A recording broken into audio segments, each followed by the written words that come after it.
today? Good evening. General comment. Just announcing this.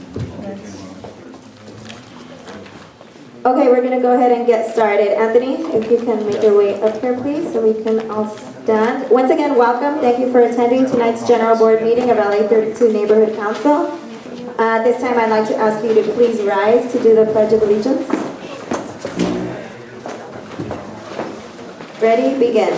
I pledge allegiance to the flag of the United States of America and to the republic for which it stands, one nation, under God, indivisible, with liberty and justice for all. My apologies, the flag is usually there. And I don't think it was until we started that we realized it wasn't. But we'll still pledge allegiance because the flag should be there. We'll go ahead and move on to item 3, which is roll call. Anthony? Thank you. We're going to have the roll call starting with Hugo Pacheco, North Region. Do we have Tom Williams, North Region? Agustin Rodriguez, North Region.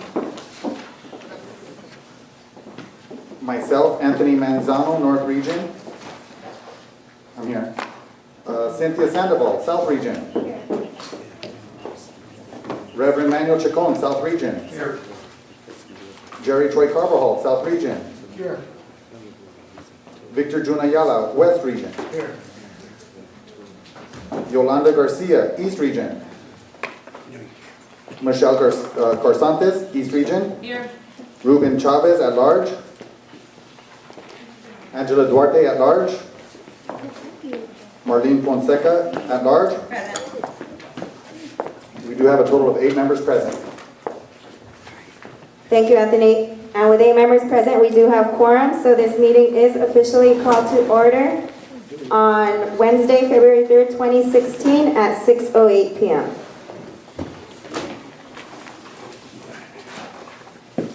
Next item on the agenda is general public comment. This is for any comments on items that are not on the agenda.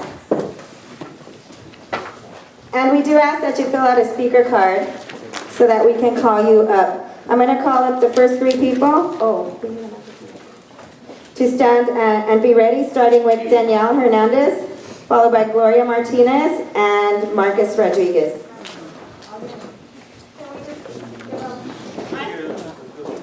Okay, they can use that one for now.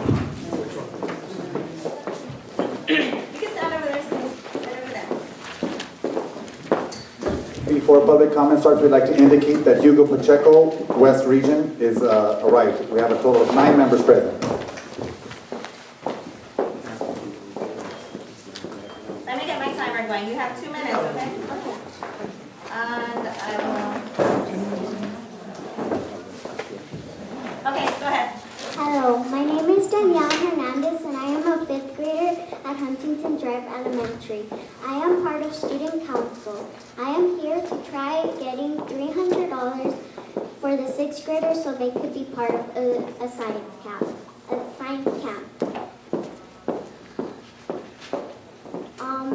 We have been fundraising and we have still not made our goal. So that's why I am here to get those $300 so we could try to fill in that blank.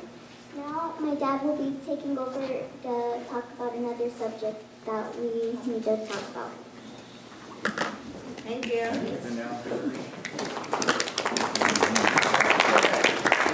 That's one of my pride and joys right there. I have 4 of them. My daughter came up with this idea that she wanted to help her school, and as a member of the student council at her school, I told her, you know what, the best source in the community is obviously the neighborhood council. You should really approach them and ask them for help. Basically what happened, at Huntington Drive Elementary sometime this year, there was a break-in, and a lot of their computers and their, we call those, iPads. iPads were stolen. So the money that was received throughout the Unified School District for this school year, and some of the fundraising the kids have been doing for this trip, basically is going to go back into that. And if any of you have ever worked for our Unified School District or currently work for our Unified School District, you know that every school receives just a small amount of money, and that's basically what it goes. it's utilized for all their supplies. So anything that was stolen from that school, the school is responsible for replacing. So through this whole entire fundraising thing, unfortunately, the kids haven't been able to raise the money that they need for this camp. It's not a lot of money, it's a little bit less than $300, but it was rounded off to $300. It's for 66 students, and I have what you need here, and basically what my daughter's here for is to be put on the agenda for the following month, so they can do a proper presentation, and I'm pretty sure the principal, along with the coordinating teacher for the science camp, will be here, along with some of the students, to update you on exactly what needs to be done and how they can help you, how you guys can help them. So, you know, it is one of the local schools in the community. It is Huntington Drive Elementary, and that's what our taxpayer money should be going to, the kids. Thank you very much. Question. Thank you. Oh, I'm sorry, we can't do question and answer at this time.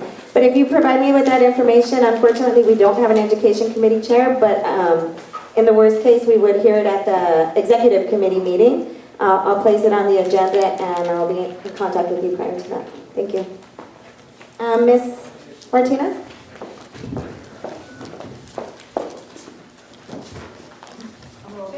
Thank you. My name is Gloria Martinez, and I'm actually a teacher in East LA, but a resident of the Sereno Middle School. Sereno Mayward, sorry. And I come here to just mention that on February 17th, 2 of the Sereno schools will be partaking in a nationwide walk-in movement. This is not to be considered a protest. This is actually a showcase of what is successful at our schools. Right, this little girl who came up here with the moxie to address a room full of adults is exactly what we foster in our schools. And as a public school teacher, I'm just here to mention, if you guys can show up to your local school, Bushnell Way successfully fought off a co-location, and they are threatened again by a co-location, so they are going out to the neighborhood and saying, we want to keep our schools public. Farmdale, right across the street, has amazing things going on with their International Baccalaureate program. El Sereno Middle School band will be displaying some of the great things that are going on. So this is just a way for people to become more involved in our schools. Schools are the heartbeat of our neighborhoods. And, you know, we get lots of success stories, and sometimes I think with the media we're overlooked. So I just invite you guys all, if you're available the morning of February 17th, to come and support your schools, your students, and your community. Thank you. Thank you, Ms. Martinez.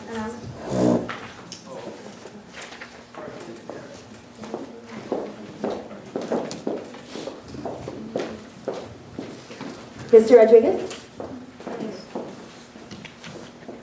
Hello, first I'd like to address the group here as a representative of Associated Students Incorporated. We were just hoping to have a formal resolution. We never really got word back on the city attorney's review of our MPG that was submitted and considered by this group last month, and so we're hoping to have that finalized. For budgetary reasons, we'd like to get back to the group, and I know that you all have received an invite to some of the students fundraising down at Shakey's. There's going to be a couple more of those, so just wanted to make sure that we finalize our business with LA 32 and continue supporting the great events that you all put on. Switching gears a bit, I wanted to let you all know that the white paper for the City of Los Angeles is going to be published very soon and presented to the mayor on the first week of next month on that Friday the 4th. Right now, as part of the Budget Advocates, the white paper report is focusing on infrastructure, long-range planning, homelessness, and education. They're also attaching aging to homelessness as a component there, transportation, economic resilience, and transparency. And that includes several audits that the Budget Advocates are requesting as well to make sure that we have a financial plan that not only is feasible for the next 10 to 15 years, but also something that's palatable to the residents and civic community that is interested in these matters. So again, if you have information that you'd like to provide to us, or going to each neighborhood council and requesting that you contact your local budget advocate, I believe you all have my email, but if you'd like it again, I'd be willing to include, of course, anything that you'd like articulated on the white paper prior to its publication. I'll be one of the members that's meeting with Mayor Steady as well. Thank you for your time. Great, thank you. Oops.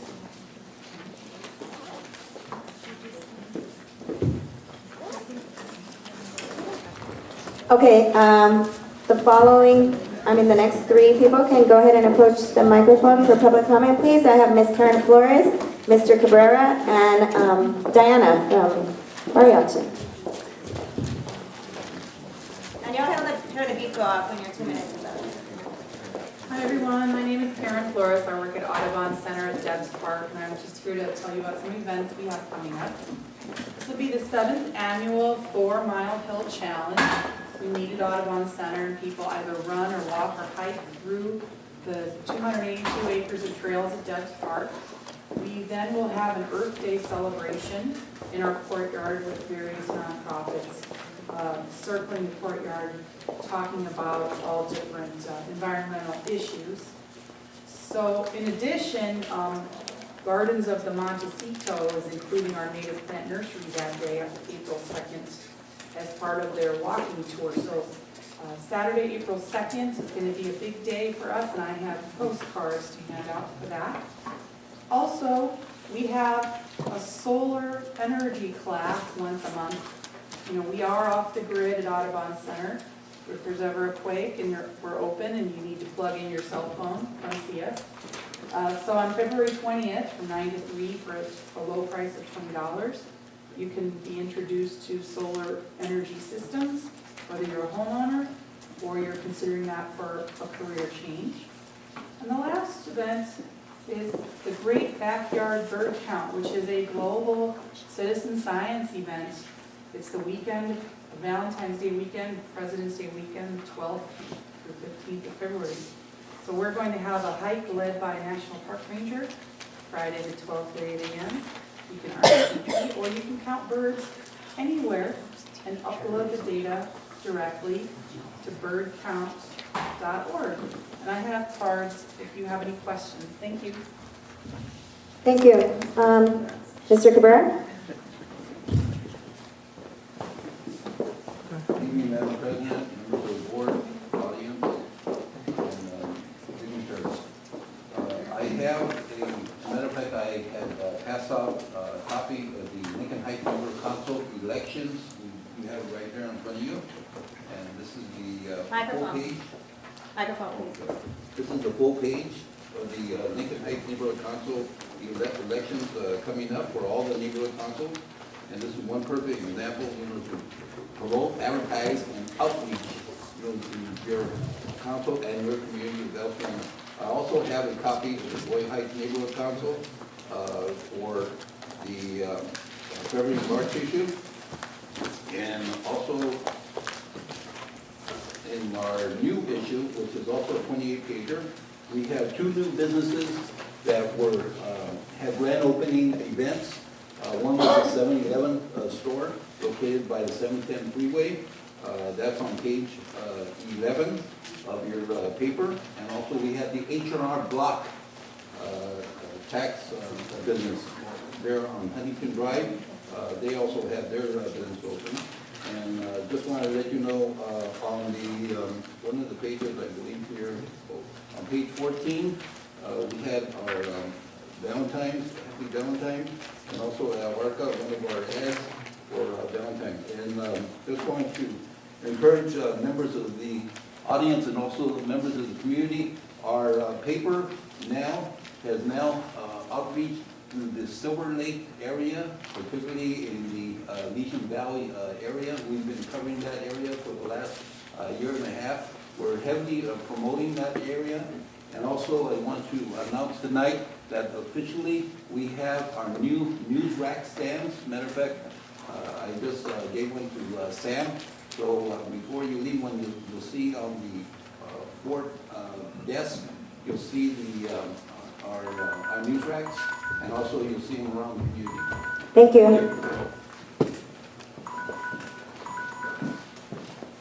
Okay. Oh.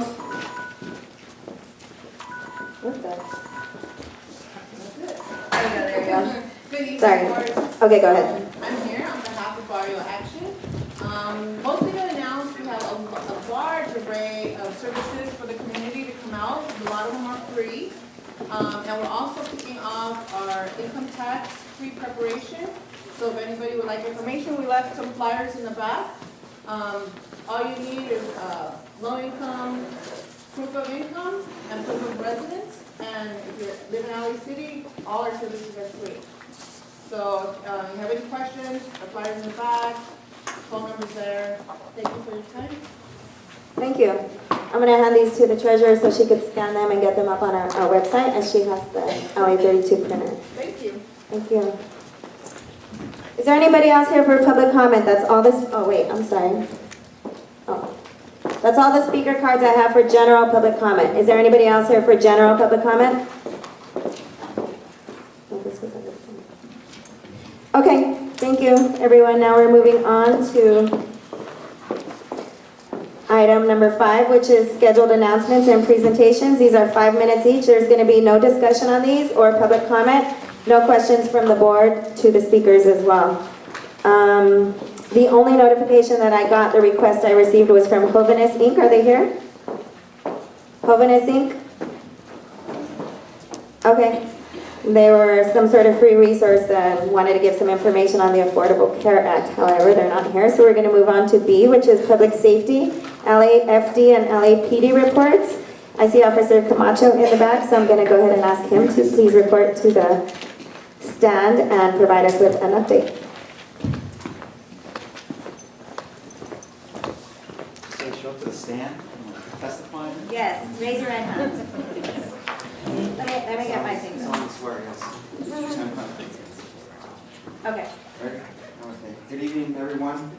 How's everyone doing? How were the holidays? Hope everything went well for everyone. Just a couple things to report.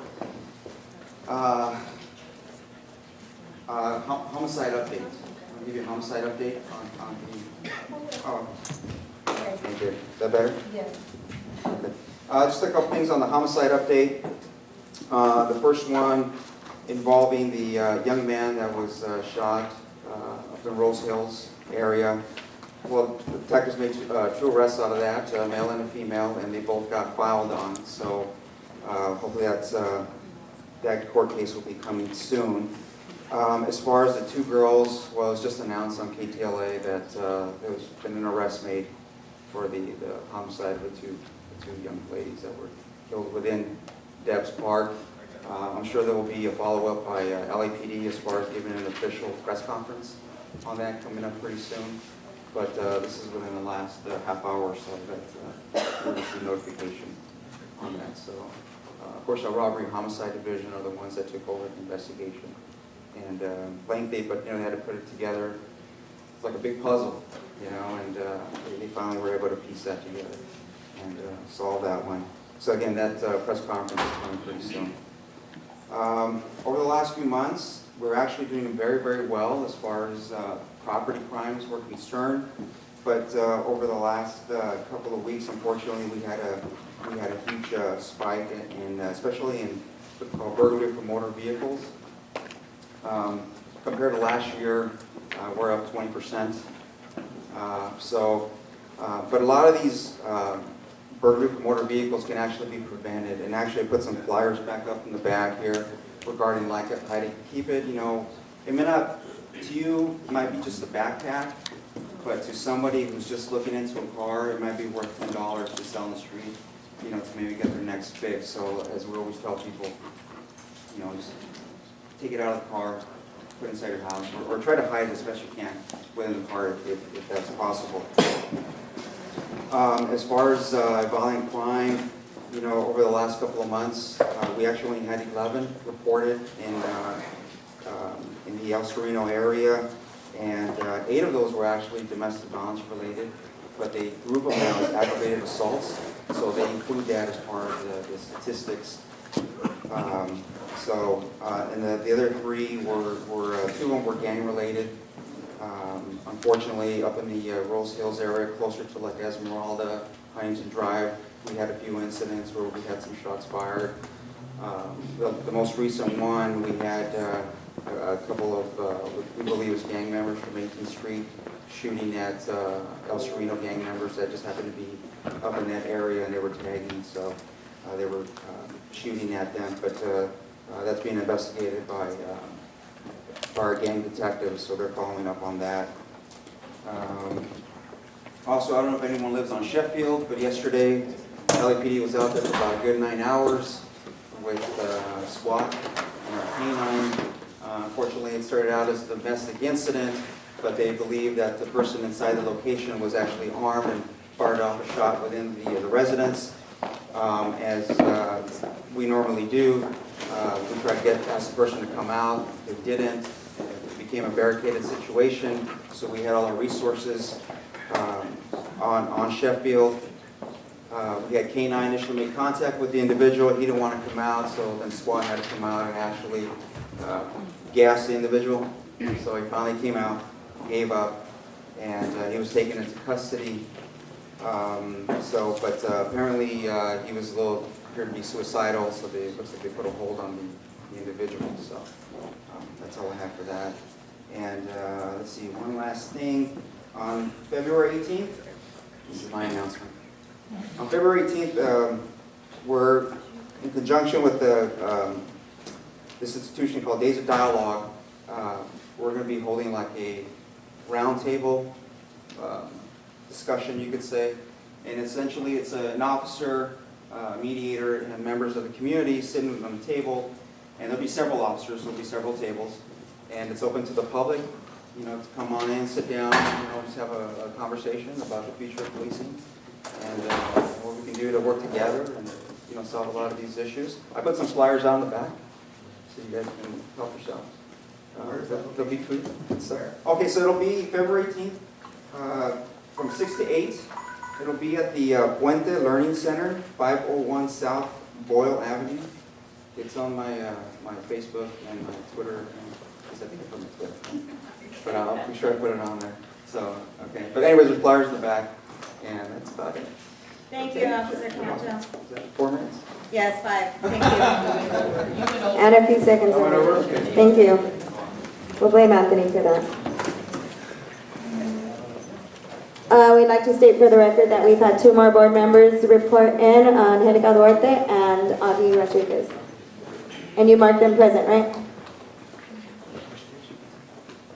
LAFD, I don't see anybody here from the fire department, so I'm going to go ahead and move on to government reports. I don't see anyone other than the councilman's office here, so either of you two want to come up and provide us with an update, please?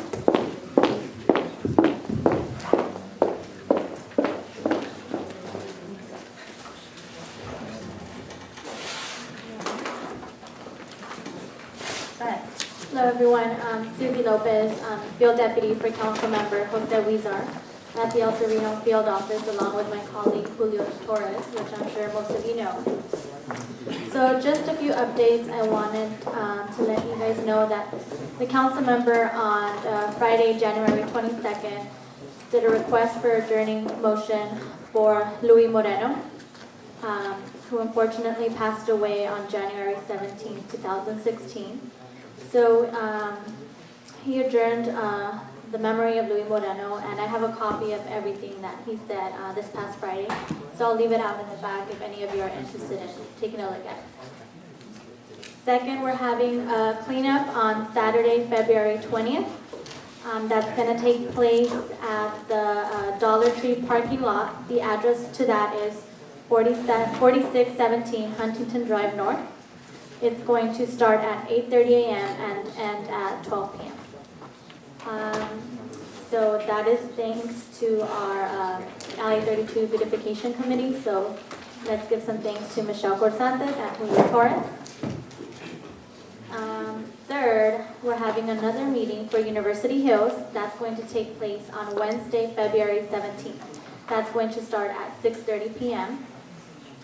And that is going to take place at the Public and Safety Building at Cal State LA. And that is it.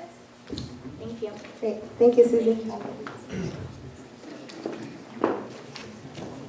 Is there anybody else here from any of the government entities? Oh, Melvin? Oh, I'm sorry.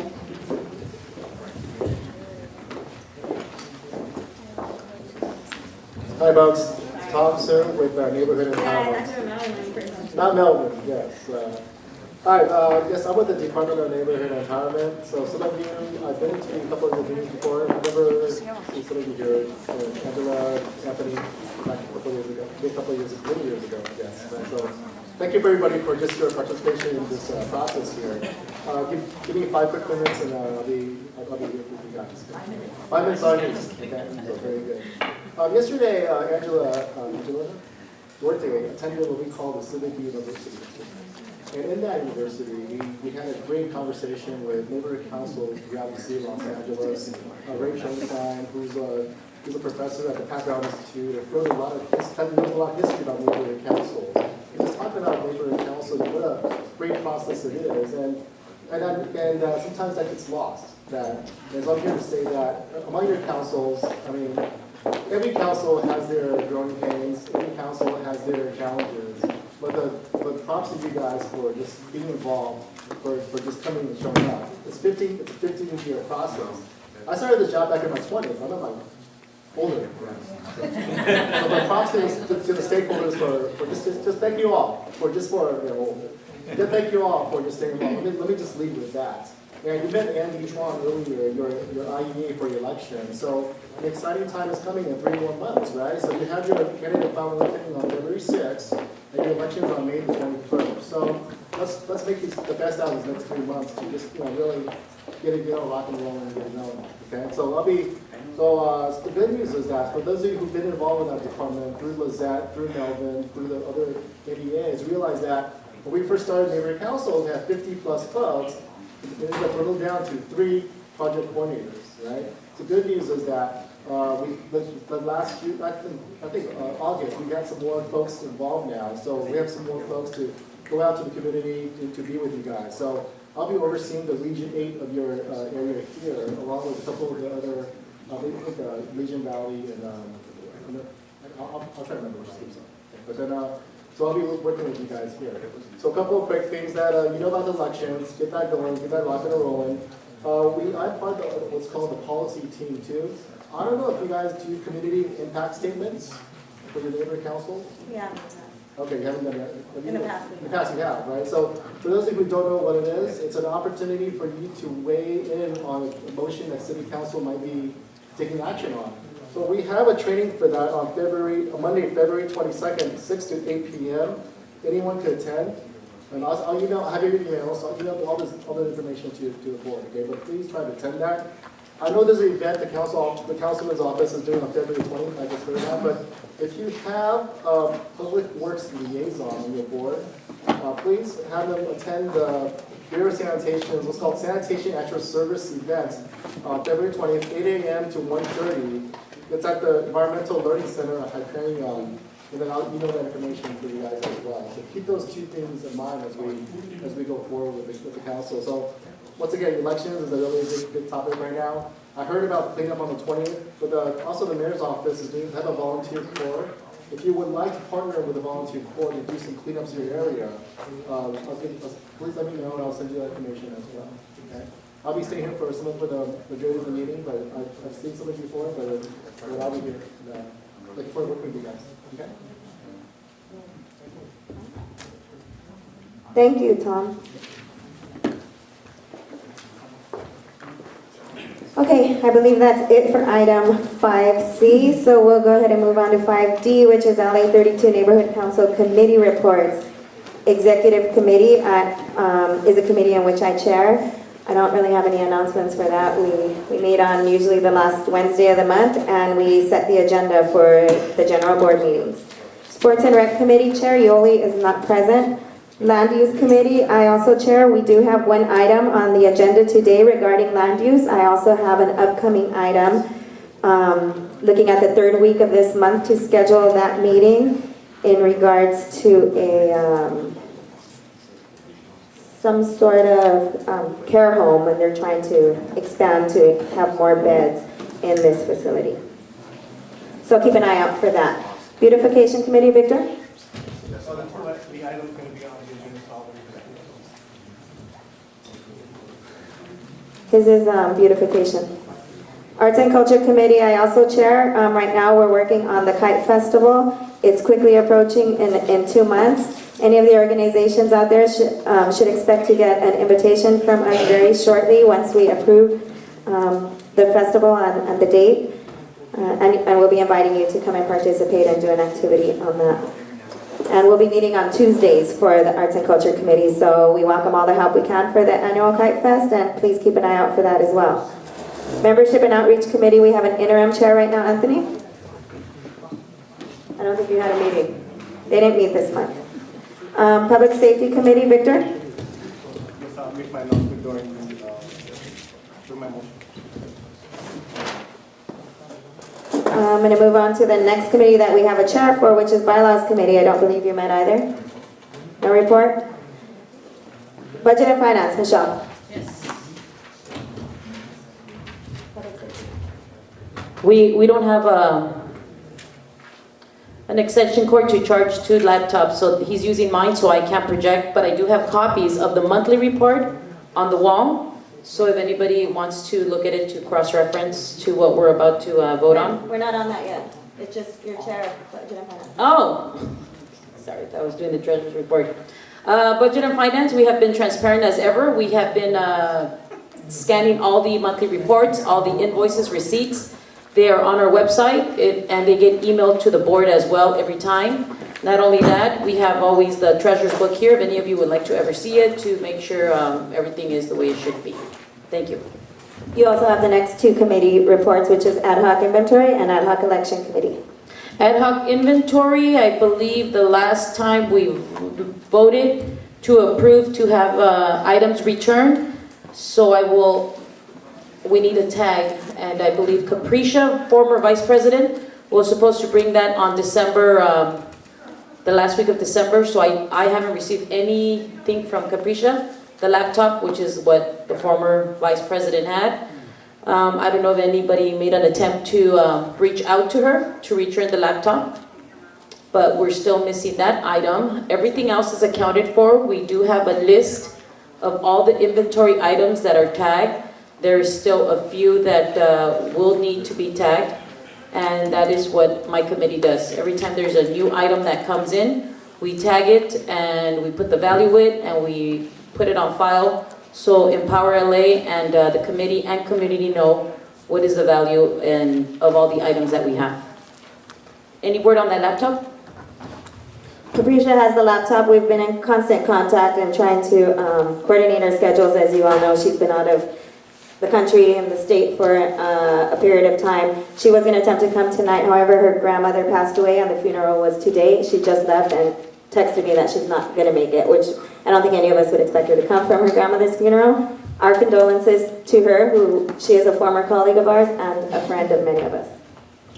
And also, here are some copies of everything that we have on inventory. Description, the purpose for that item that was purchased, the amount, the tracking number, and the code. So these are copies if anybody would like copies. I believe I emailed that to the entire board, and we've been putting those copies for the past couple of months. The next one, which is election chair, I did bring copies as well. This is the Neighborhood Council 2016 election manual. This gives you all the details, everything of how, if we have a question, where do we go to? This is the manual that gives us the breakdown. For example, the age limit. Is the age limit to run for a candidate 16 Empower LA says, but our bylaws say 18. So you got to kind of read it through. It's very good to have in case you are interested in being on the election committee or running for a seat, or just to make sure we are doing everything correctly like we should be. Those are also here, copies for whoever would like those. We have been waiting for funding to give us the authorization for the expenses to make for election committee. The reason being, we submitted one entire funding request form of the lump sum amount of all the expenses, but our funding rep is no longer our funding rep, so now it's another person, so that kind of took time to get to an answer. And for now, Mario Hernandez is stepping in, and he says he wanted a funding request form for each vendor. So in other words, he wanted the breakdown. He didn't want just one big lump sum, request. He wanted to see the breakdown. That was already submitted to him, and that takes time because then I have to meet also with the second signature who sometimes leaves right after the meeting, but I think we say we're gonna try to have her sit right next to me. So as soon as we vote, she signs. She's not here today, so eventually whatever we vote on today, we'll have to track her down again as well. But it takes time to get all the paperwork to funding department, and even when it still gets there, they still require certain things that they ask, so then that's where I'm the go-to person to come back and look for what they need. So as soon as Mario Hernandez authorizes the funding request of each vendor for the election, we will begin to make those expenses. And a credit card was issued to LA32, a new one. The old one was already turned in to Janet. She's also a funding rep. The old card had a limit of 1,000, which means we were able to use the card daily up to no more than 1,000. And if it was anything more than 1,000, we had to ask funding to authorize, call the bank authorizes a higher limit, then they call me and they tell me, okay, now you could use it at this time, it's a window. And then I'd have to go back to the vendor and say, okay, let's run the card now. So they increased it, and they had to get us a new card with a new credit card number. It's the same bank, Union Bank, and now the limit is 2,500, which is good. I have to activate it. I had scheduled to activate it today, but unfortunately my schedule didn't allow it, but I will tomorrow. When I activate it, I will be given a PIN number, but the PIN number will be given to Empower LA because it is not a debit card. It is a credit card. But I do need to give a debit number, a PIN number to activate. Just so you guys know that that card is not a debit card. It will be used only for credit card. What else is new? I think that's it as far as for election, connecting everything. So once I activate that card, then I'll be able to make those expenses and everything should fall in. Thank you. Yes.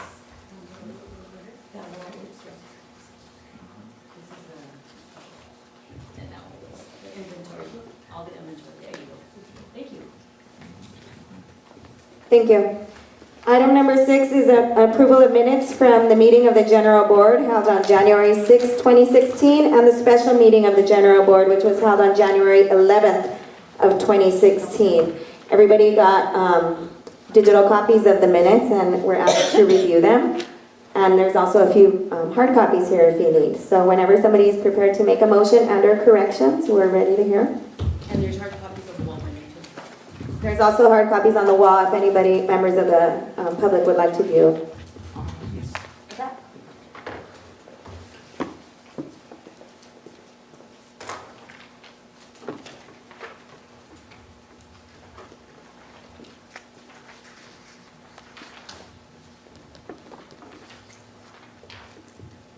Do you have a motion?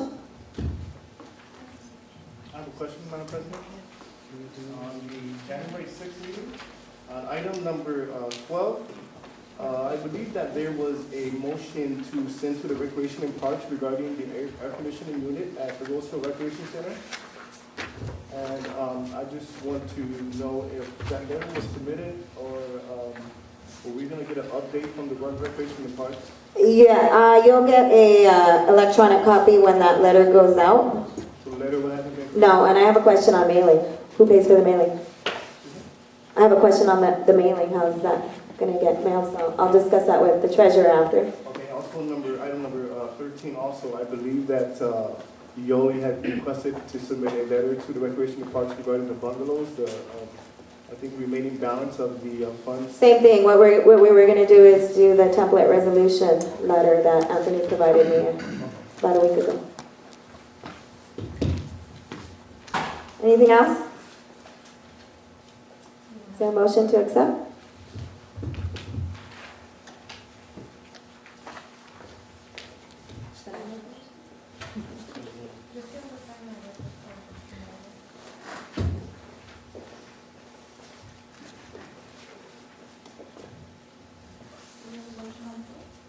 No, we're waiting. I just asked, got my name. The spelling and everything is incorrect. It's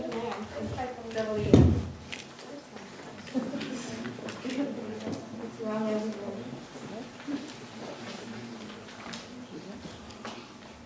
And it was sent to us like yesterday, so we had like time to review it. Yeah. So are you ready? Are you prepared to make a motion then? Yeah, I'll make a motion. Go ahead. Motion to accept the minutes for January the 6th General Board meeting. I'll second that. Is there any public comment on this motion to accept minutes? Any board comment? Any objections to accepting these minutes as submitted?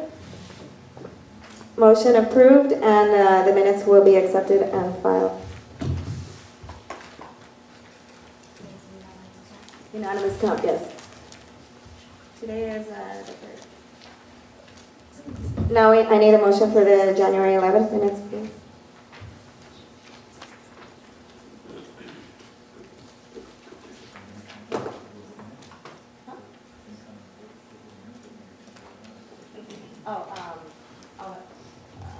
I'll approve.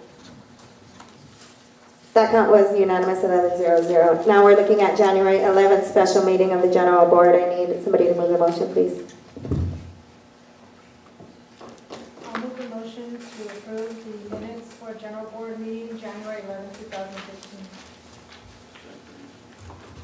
I got a motion to approve by Cynthia, seconded by Augie. Is there any public comment on this? Board comment? Is there any objection to approving the minutes as submitted by the board? That's in favor unanimously with a count of 11-0-0. Motion to accept these minutes passes.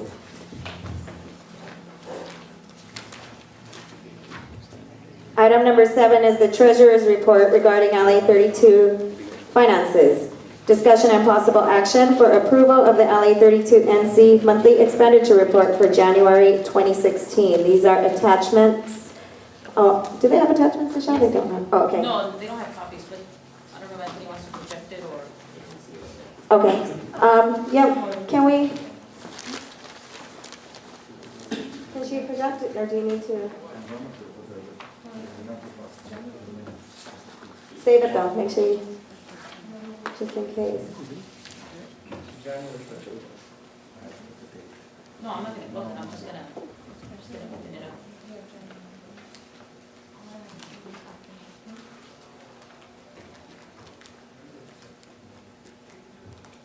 The monthly report.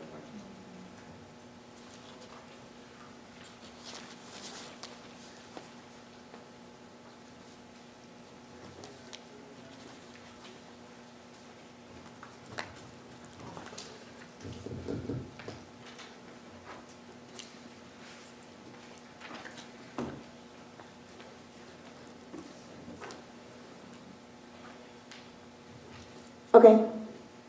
Michelle? Okay, monthly report for the month of January 2016.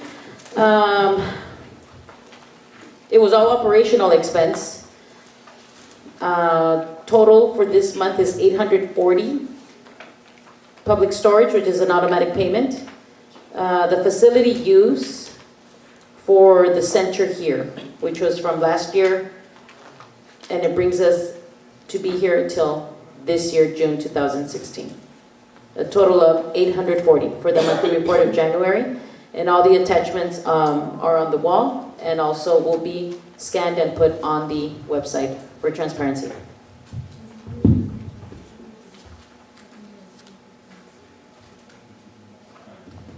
I'll also need a motion to accept the monthly expenditure report whenever somebody's prepared to do that.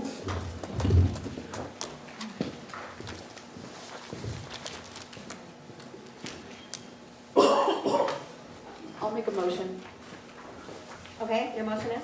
to approve the treasurer's report as submitted. Motion by Angela to approve the treasurer's report as submitted, seconded by Augie. Is there any public comment on this? Board discussion? Angela? I just don't know, how much funds do we have left from the committees that didn't use their amounts? Do we know?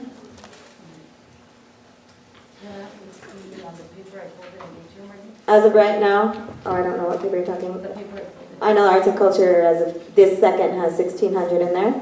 Our Public Safety has 1,000 in there. And the senior. And the ad hoc senior citizens committee has 740. Are there any committees that don't have chairs that have funds? No, not anymore.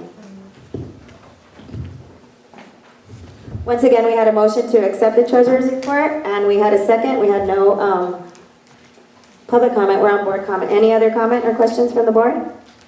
Who seconded? Augie. Okay, we're going to take a roll call vote on this. Okay, Hugo Pacheco. Yes. Tom Williams. Yes. Agustin Rodriguez. Yes. Cynthia Sandoval. Manuel Chacon. Yes. Troy Carvajal. Yes. Anthony Manzano. Yes. Victor Ayala. Yes. Michelle Corsantes, yes. Angela Duarte. Yes. Marlene Fonseca. Yes.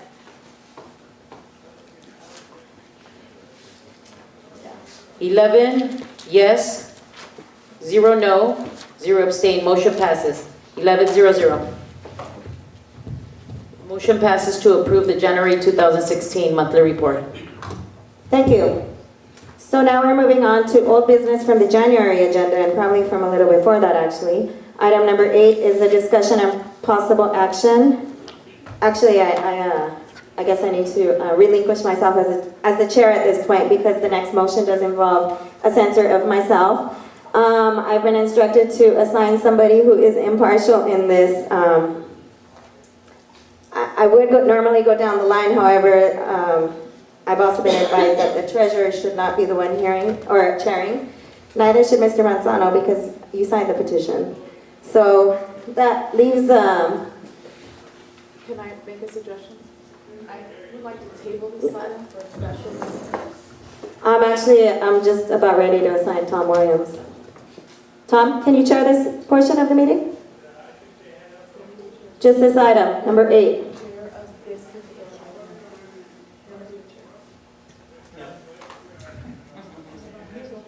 I can't, I signed. He's not impartial. He made a statement the other day on camera. Augie? Come on, guys. Somebody needs to step up and chair. I would ask Troy, but I would assume that people would think that he's not impartial either. Augie said no. Cynthia? I mean, I'm okay with him, but I don't know if everybody else is. It's supposed to be somebody who's completely impartial. I mean, I would assume that you'd be impartial and fair in your ruling, but I don't want anybody else to. Cynthia, I'm going to ask you to chair.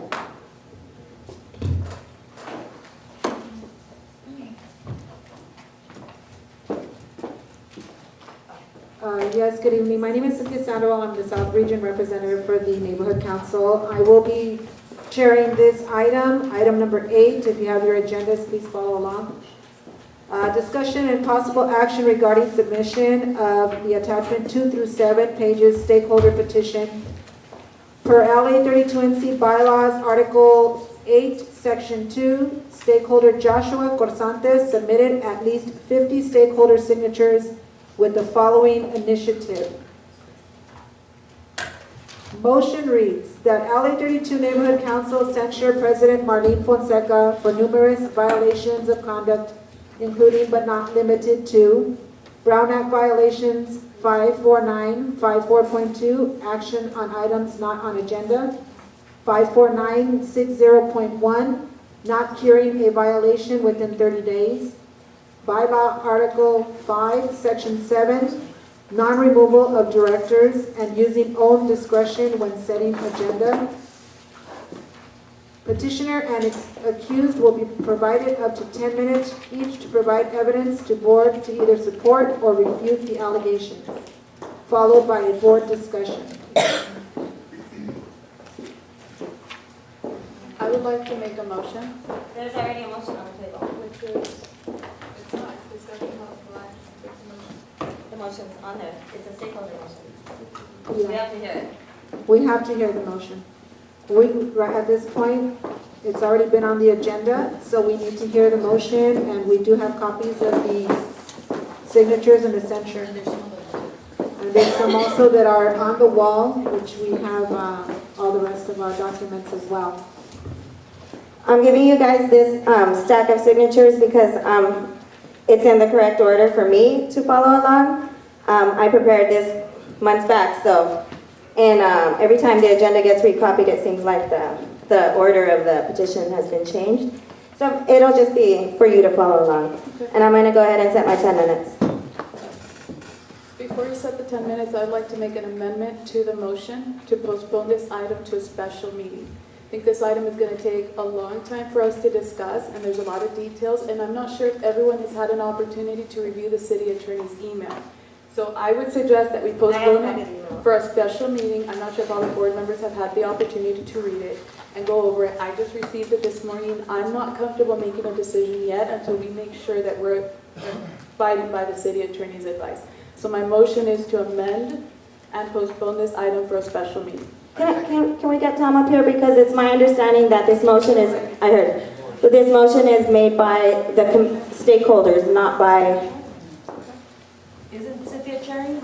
Okay, at this moment, we are going to take, at this moment, I'm sorry, excuse me. At this moment, we are going to listen to Mr. Thompson's advice on this matter. You have a motion on your agenda already. Then it's your board's decision to whether to go forward with the motion or to do the amendment. That's something that your board will decide. What Angela is referring to, that today, just to give a little background, today, the city attorney did send an email to the entire board. So who on the board has seen that email? Some of you guys have. Okay, if not, okay. So bottom line though is that you guys can go anytime there's a motion, there's a censure motion on for your bylaws. Consultation with the city attorney is a must. So any decision that's made today, whether it's for censure or not censure, any decision today will have to be reviewed by the city attorney before any decision will be finalized. Do you guys understand? Yes. So if you guys go ahead with this, just keep that in mind, that whatever action you guys, you chairing this, you guys come up with, now it has to be reviewed by the city attorney before a final decision. Okay? So Okay. it's up to you, the board, to decide if you want to proceed, or that's a board decision for you guys. Okay, thank you. So What you're Angela, saying is that we can amend the motion, Well, postpone. I mean, that will be your board, that will be your board decision. correct. Okay, that's a possibility. If you, anytime there's a motion, that allows you to take action on, anytime there's a motion on the agenda, that gives the board and the public knowledge that, okay, we potentially are gonna take action on this item. But yes, but the board ultimately, that means by one of the alternatives, one of the actions the board can take is, yes, if you want to table it or postpone it, you have that ability as the board. Okay, but that's your board decision to do that. Okay, thank you so much for that information. We do appreciate it. As I do see, we have one of our board members that would like to amend the motion.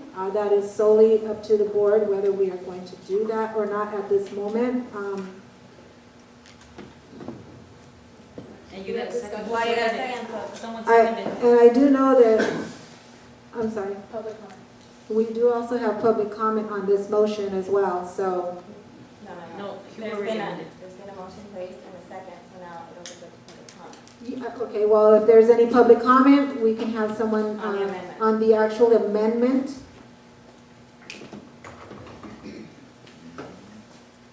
You have public comment? I want to say that if she thinks that you guys should wait, maybe everybody should wait till we all could come to an agreement instead of waiting to, I don't know what you're talking about either, so if maybe somebody in the group hasn't read it either, maybe it is a good idea just to let everybody read it first. Can you please step up to the microphone so that we can hear you, please?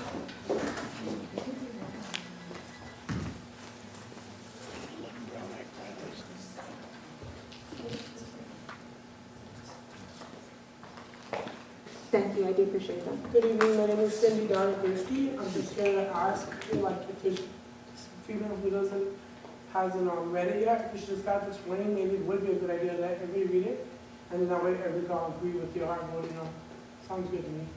Okay, thank you for that. Anyone else in the audience have public comment on the amendment in front of us? Okay, I see no one else with public comment. So at this time, we need to have board comment, and I'm going to start with Reverend Chacon. Do you have any comment on the amendment? That is so that we will postpone. Okay, thank you so much. Angela? One part that stood out on the city attorney's email is where it says that when the city attorney, it says, we will review your proposed findings, determine if the censure is valid or whether it potentially subjects board members to personal liability. So this is why I suggest that we take a step back and that we look at it, table this item to a special meeting so we can make sure we review all the facts and that way we can make an informed decision. Mostly if we're going to be held personally liable, I want more information. Understood. Okay, Mr. Williams, do you have any comment on the amendment?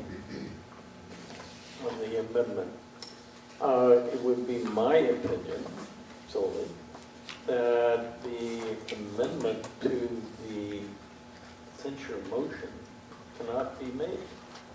That is, you vote on the censure motion up or down based upon whatever evidence is provided prior to the vote. You may vote a motion to continue or to set up a special committee meeting or a special meeting of the board at a later date, especially since this is old business, and discuss it at that time, and then either make a recommendation to the board for the next meeting, or have enough people at the meeting so that there can be a special board meeting for the censure issue only, and resolve it that way. But my opinion is that you cannot amend the censure motion from a public letter. Period. It's a stakeholders initiative, I understand. Okay. Thank you so much. Mr. Hugo Pacheco. Yeah, a couple of things, folks. A while back, when I was at another neighborhood council, I had to send a request on a Brown Act violation to the district attorney's office. The public interrogatory part of the district attorney said that we're not elected officials, therefore they don't consider us to be Brown Act violators. That we are basically an agency of the city of Los Angeles, and that everything that we do, we're answerable to the city attorney. That being said, we're just an agent. In other words, we really have no freedom, actually. We do whatever the city wants, bottom line. So today, when we got that memo, at the very bottom, it talks about personal liability. Now, if you took the ethics training, it talks about the beginning to protect yourself on this board when you make a mistake. It could start with a $3,000 bill from a private attorney. I do not want to open myself up to that until we sit down with the city attorney and find out exactly what we're supposed to do during a censure. Okay? Otherwise, that's the reason I would say let's just postpone to meet with the city attorney. We have a problem. There's a conflict of interest. We don't have a legal liaison on this board. That has never been appointed. We're supposed to have one. Okay? So therefore, the president, who is being censured, is the only one that can speak to the city attorney. There's all kinds of problems with this whole procedure. And that's basically because we have not gotten the right information, number one, from Dunn, and number two, from the city attorney. Thank you. Augustine Rodriguez? Yeah, me also, I'd just like to table it because I want to just read more about it because I just want to know more or less what's going on with everything, so I just want to table it. Okay, thank you. Anthony Manzano? Oh, I'm sorry, Marlene?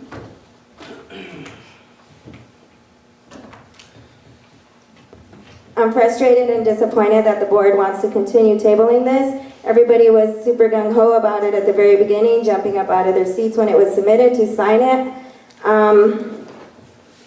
I think that you all need to put yourself in my position. You want to continue tabling it. These are misdemeanor charges that this person has brought up against me. Yes, they are. They have possible misdemeanor consequences. I find it unfair that it's easy for you all to brush it off as, oh, next time, we'll get to it. This was a stakeholder initiative. And the community paper even took the opportunity to state that the community has spoken and wants this heard, so let's hear it. I don't want to continue doing this. I would like to, I've been prepared for the last 3 months to do so, and I would like to be given the opportunity to either refute or substantiate the allegations that have been brought before me. Again, I ask all of you to put yourself in my position. I have an article out there written about me. I work in and around the city with city officials and heads of departments that are seeing this. If this allegation is false or found to be unfounded, then I also want that information out there. I'd like to get this taken care of today. Thank you.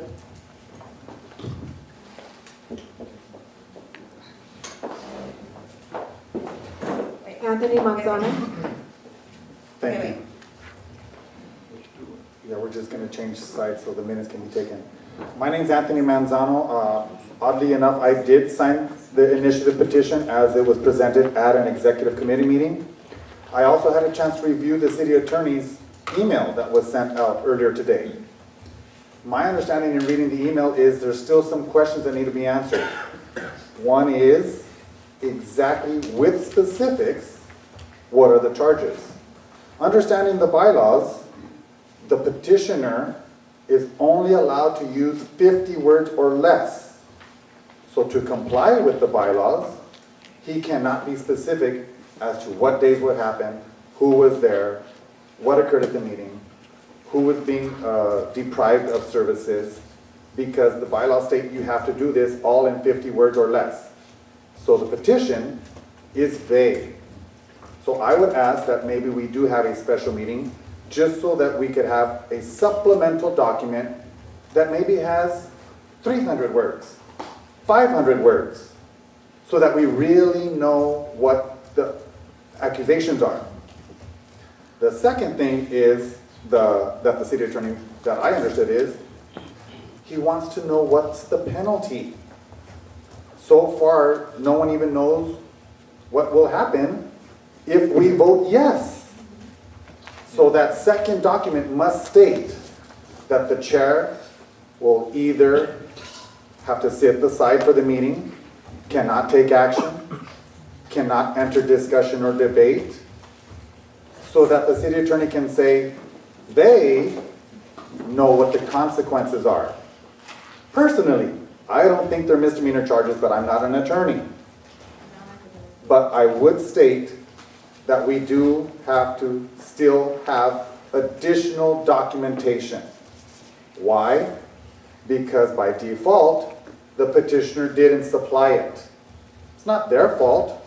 The bylaws state, I'm sure there's a copy out there somewhere, you must use 50 words or less. So that means none of us board members here, if we vote now, really know why. Yes, it was read by the chair, but those are not all the specifics. And without all the specifics, I cannot decide today.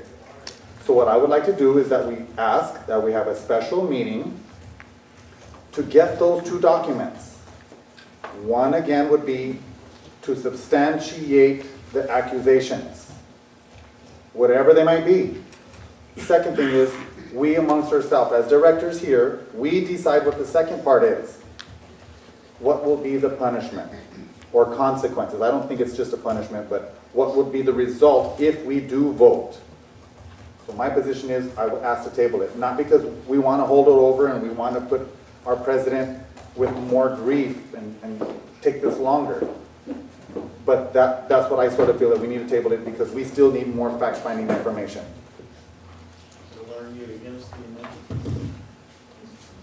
This is still board discussion. Yes. This is still board discussion. Michelle Corsantes.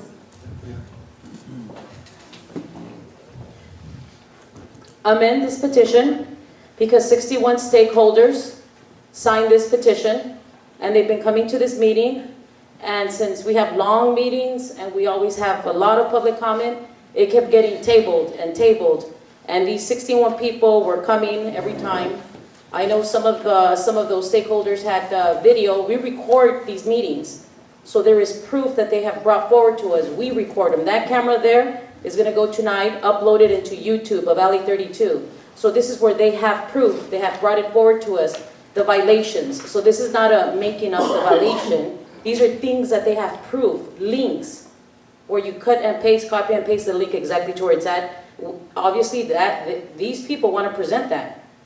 So when they present it, they will show us, and the board can see and discuss were these violations really occurring? So that's why I agree that we should make the event and postpone it into a special meeting so we could give opportunity to those stakeholders that have brought this forward to bring their information that they have to us, so we can decide as a board as to what we're going to do, and also get a little more clearance on the city attorney. Thank you. Thank you, Michelle. June Ayala, to my right. Thank you. I agree with the board members. I think we should table this and have a special meeting. There's a lot of effort postponed. There's not information that we need to gather. Personally, I think that the petitioner wasn't told to come today to come forth with his evidence. I think that he should have been here today. He should have been notified to come to present his evidence to the board. Since he was not told to bring his evidence to the board, like Mr. Manzano said, we don't know what violations were taking place. So I do agree. I think that we do need to have a special meeting to get clarification on this, because like Mr. Pacheco said, there's no one here that from this board that can talk to a city attorney and ask what's going on. We need to table this and have a special meeting so we can get the answers that we're looking for. Thank you. Yeah, this is Troy Carvajal here. I have no comment on this.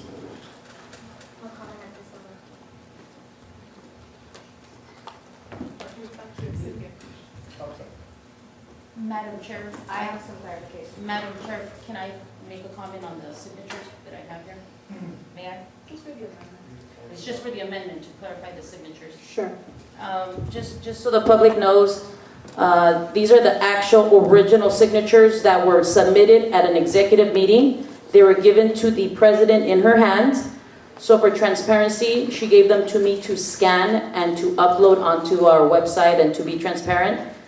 They haven't changed, because I believe a comment was made by her that things were adding or signatures were being added. No, these are the ones. And it's on video that I purposely asked the vice president and president count it, and they counted and they publicly said it at that meeting, how many signatures, and they said 61, and there's still 61 here. So I don't know where the information came in from the city attorney that there's being more signatures on there, what she had comments. So just wanted to say it's here. They're still here, the original documents. Okay, so Marlene Fonseca, you have another comment to the amendment? I did.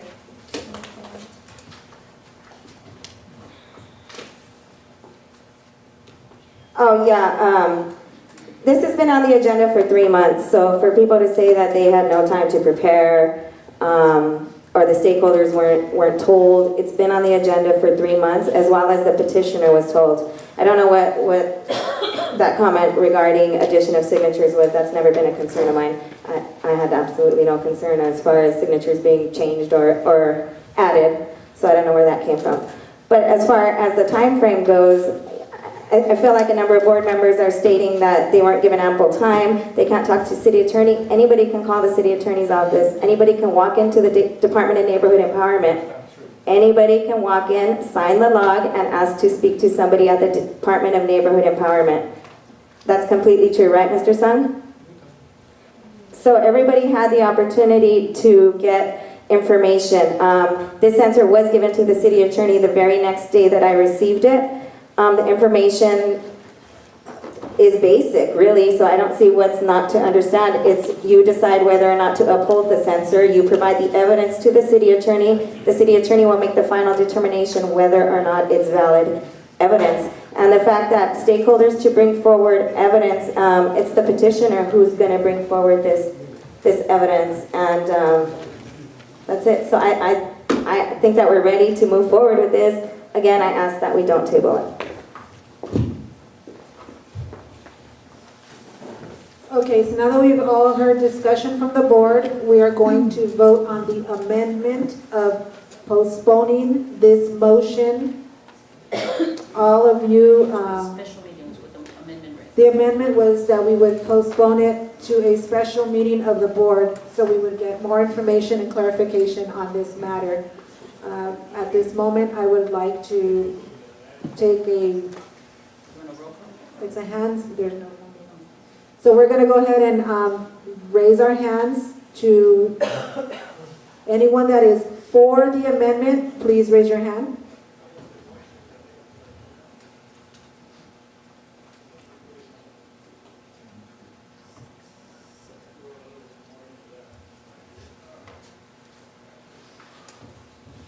Any board member that is against the amendment, please raise your hand. Can I vote?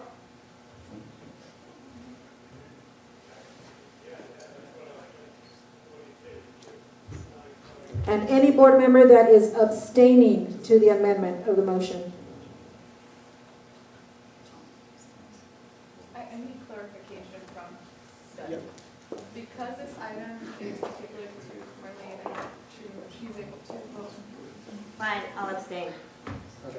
I'll abstain. Actually, clarification also, if board members sign the petition, are they allowed to vote? If there's nothing in your bylaw, what does your bylaw say? Nothing. Doesn't say anything, it's very general. But what we need though is that even though this is not, I heard that this is not even not a funding motion, but that every motion does have to have a record of the person who voted. Okay, so even though you're raising your hands, even though it says 7-3-2, we need record of the 7 yes, the 3 no's, and the 2 abstentions. So Is do you it want me ready to for do? it? No, we've never been told that before. We were always told only for financial. Only for funding matters. That's been the past couple of years. Should I do a roll call for transparency? Yes, please. And for practice use, I mean, I believe that's why we're doing a chair that's gonna be in the middle, not voting yes or no, right? So it's for good practice that the chair doesn't vote either, abstains, correct? I'm That's- not the chair right now. that's I up to didn't your- say you, I said the chair, The Terry chair, right now. that's up to your, once again, that's your bylaws, your standing rules, that's, it's a good practice, but it's not required. But it's best practice. But usually, for some councils, the chair does vote too. Some chairs, I'm saying some chairs in the bylaws say the chair only votes in the event of a tie. Some say the chair votes. I've seen it all. Okay? But in terms of making things go faster, in terms of that, yeah, because now your meeting's gonna be like, oh my gosh, every meeting's gonna be yes, yes, no, no, no. But the way the strategy for it to do that if it's all unanimous, then obviously Anthony knows it's unanimous, right? So you would go, as the chair, you would go, are there any no's? Are there any abstentions? You do the abstentions, you'll see, usually there's like only 1 or 2 abstentions. You do the no's, you do the 1 or 2 no's, then if you know who the abstentions and the no's are, you know who the yeses are. That's how you make it go faster. Does it make sense? Okay, but we do need, for the sake of transparency. Do a roll call. Yes, please. Okay, we will take a roll call for this vote on the matter of the amendment to the motion. Board members, anyone that is a yes for I was gonna do a roll call. Yeah. Ready? Amendment to table this petition to a special meeting, to postpone to a special meeting. Hugo Pacheco? Yes. Tom Williams? Abstain. Augie Rodriguez? Yes. Cynthia Sandoval? I'm gonna abstain. Manuel Chacon? Yes. Gerald Troy Carvajal? I'm gonna abstain. Anthony Manzano? Yes. Victor Junayala? Yes. Yoli Garcia? Abstain. Michelle Corsantes, yes. Angela Duarte? Yes. Marlene Fonseca? No. 7 yes, 1 no, 4 abstain, 7-1-4. Amended of the motion passes.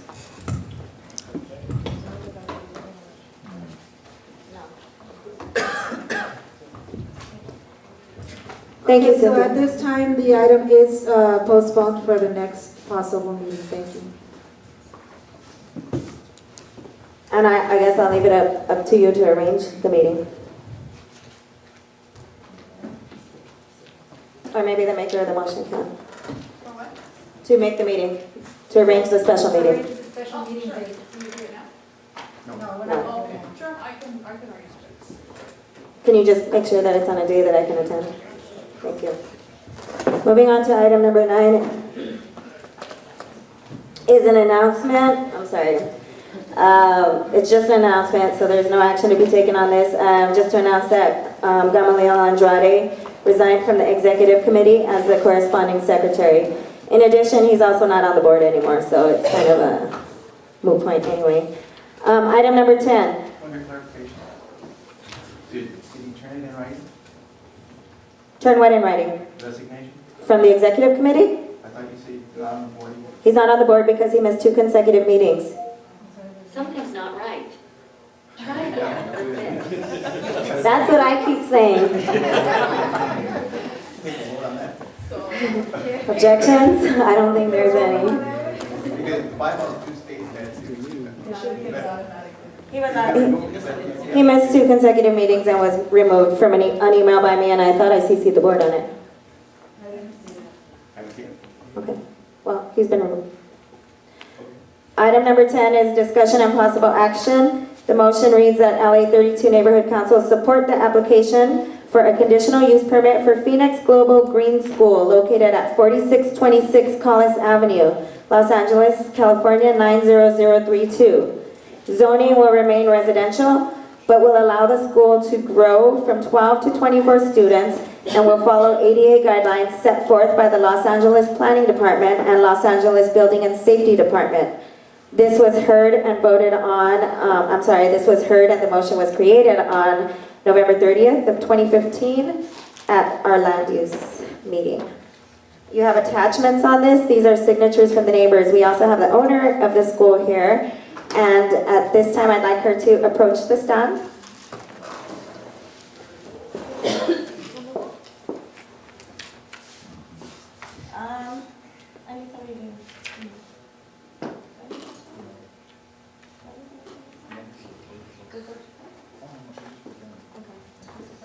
Okay, Celine, so we heard your presentation already at the Land Use Committee, and I appreciate that. I provided my board with the minutes from the meeting so that they could have a clearer understanding of what took place at the meeting and how the reaction from the stakeholders were. So we don't want the entire presentation again, but maybe if you'll do about anywhere between 3 to 5 minutes just to talk about the school and what you'll be doing, and then somebody will move the motion, we'll open up to public comment, and then the board may have some comment and questions for you as well that if I can't address, I'll ask you to address. Okay? Thank you. Thank you so much again for having me here again last time. So we are a little preschool. We're located on Collis Avenue, so it's in the neighborhood. And what we need actually is to ask for a conditional use permit to be able to have a second group of children. Right now we have 12 children per day, and we'd like to have a second class. So that's only what we're asking for, because this is a residential area, so we need a special permit for that, because usually it's commercial zoning where we can have more children depending on the square footage of the business itself. But for a house, we need a special permit. So actually it doesn't change, like Marlene said, it doesn't change anything concerning the zoning itself. It's just a special permit, and then as long as I stay there in this house, we can have more children. That's all it is. And also we have confirmation from the licensing department. They visited the school and they took measurement again of the house, because it goes with like any kind of business. It goes with the square footage, how many kids you can have for safety, you know. So right now it's like, she said like it's around 25. So this is exactly what I'm asking for actually when I said 24. It's like 2 classes. That's all we can have. Even if the backyard is huge, could even have 37 kids. So that shows you that it's a wonderful space for them.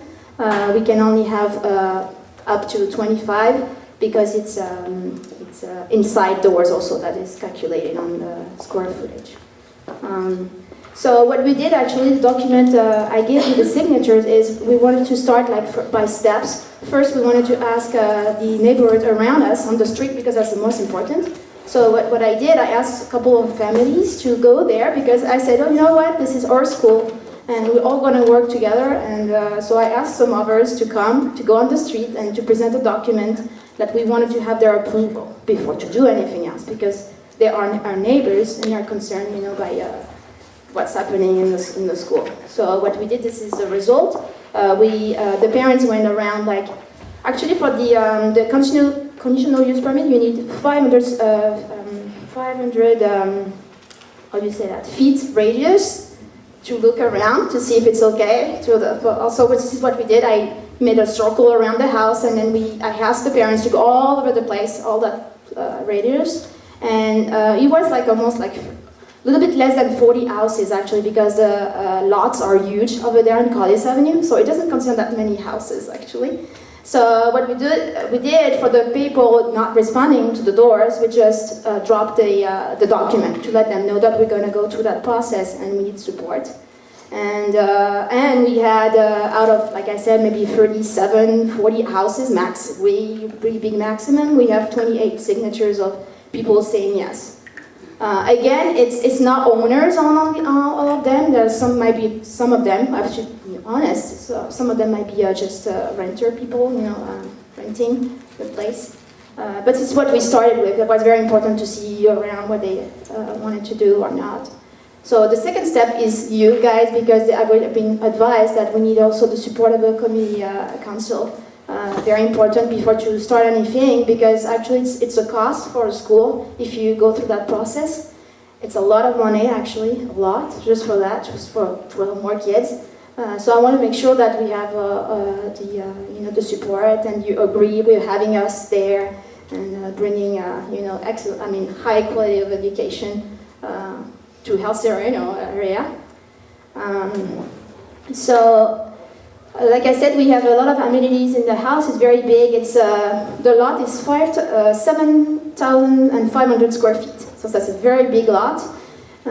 So the kids are really so happy over there. Just 12 kids for that big, huge backyard of I don't know, maybe 3,000 or 4,000 square feet for just the garden. We're in operation since 3 years now, with like I said, 6 to 12 children per day. I don't know if you have a couple of minutes. You good? Sorry, I kind of started it. I started at 3 minutes, but did you have anything else to add? Yeah, I can give you some details concerning, because I know you're concerned about who's going to benefit the school. And also might be a question, right? Yeah, I'm sorry, I put it louder. If you could also just briefly talk about what you teach at the school, and then what you saw as benefits to the community. Yes. So for us, it's been, like I said, I'm working for the French National Education, the government. So I ask a special disponibility to come here to be working with you. And so every year I have to renew my authorization to stay here for this project.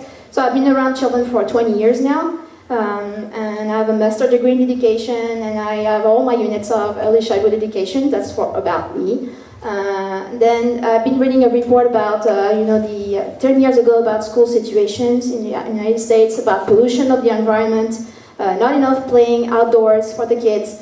Not teaching about any wildlife or gardening, ecology classes, not enough of those. And also always lunch boxes, as you know, for parents, you have to prepare that. And no fresh food, because this is lunch box. So all about that, and awareness about the environment in general is not enough. So I've been thinking about that for 7 years, and then I came up with that project of opening a green preschool here in the United States, because I know usually the French people, they are also more, impact on what's happening in the United States. It always has been like that. So I said, what about starting here, when we are people we are using a lot of energy here also in the United States. So I said it might be good for me to start here, to change mentalities and see that we can do school differently. And a lot of kids are playing outside, outdoors playing. We have a very nice patio, so where the kids can have science and arts and craft activities. We have also a music teacher, a dance class. We have also, so that's multilingual as well. So it's not only green philosophy, where we have ecology classes, gardening classes, thanks to the yard. That's why also I want to be staying in the house. because we have a kitchen for cooking daily fresh products from the farmers market and local fresh products. And we have a person who's cooking every day and also teaching the kids with a baking class once a week, how to make a cake or to bake anything that we want to prepare for the school. That's part also my concern, being organic, and we're almost actually vegan for 3 years, being vegan. So I'm very proud about that, and the kids just love the school and they're asking for more and more food now. And they love mushrooms, for example, which is particular because we did a class about mushrooms. We did a tasting, and then since that time, they're always asking for mushrooms. That's for me a big example about the change of the kids. And within 1 year, their diets change completely. So that's very worth it for me to do that.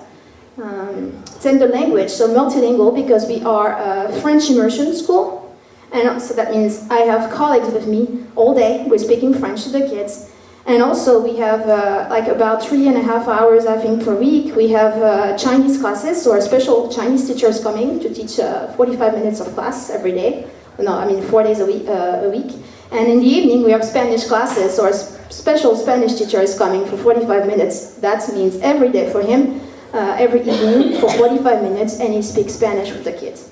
So I think you are providing one of the most amazing programs lately, I think, because I have a lot of parents who are visiting the school and always saying, I cannot find that anywhere else. 3 languages, organic food, and the setting, everything is so, important for us. Okay, thank you, Celine. This is really loud down. I need somebody to move this motion onto the table so we could open this up to public comment.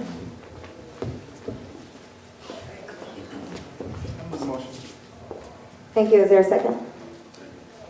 So the motion's been moved by Victor and seconded by Augie. We now will have public comment on this item. I believe I have 2 comment cards specifically for item number 10. So I'm going to ask Miss Mary Helen Torres to step up to the stand, and behind her will be Miss Durazo. Good evening, everybody. I just want to start by saying I too hold a master's degree in education. And I don't really want to speak to the program of Mary Helen Torres. I don't want to speak to the education of what's going on at the school. What I do want to say is that we too in our community have high quality schools. We do have international baccalaureate schools which teach Mandarin, Spanish, immersion. So we do have that. My concern is the community in the street, the traffic on the street. I am a resident and not an owner on Collis Avenue. I am not a renter. Our street is heavily impacted by traffic that comes back and forth daily, morning and then in the afternoons. It's very difficult to get in and out of the driveways. My concern with this was, one, I never received any information regarding the school, the expansion of what they wanted to do. Nobody knocked on my door, nobody asked me, so that was a concern. And looking at the addresses that were collected, yes, it looks like it is within a 500 feet perimeter. However, what about the rest of the street? I'm going to really ask that you consider that. The traffic on the street is already horrendous. We have police up there giving tickets all the time. Now, we expand the school from 12 to 24. Yes, it's only 12 more families. However, every day that is multiplied by traffic that's coming and going. And to me, that's not okay as a resident. Schools are zoned to be put into areas where schools belong, not in residential areas. So to go from 12 to 24, you're looking at a school just like starting a charter school or someone else. We have great schools in our community, high quality, and what's going to happen to our schools like Bushnell Way, Huntington Drive, like the school the little girl spoke of from earlier, Sereno, they will begin to take students from those schools as well. The traffic and everything on the street is really my main concern. So at this time, I'm going to ask if you really consider denying the request for the 12 more students. I know it doesn't sound like much, but please consider that because that is maximized and it just adds more impact to our street. Thank you. Thank you. Ms. Durazo.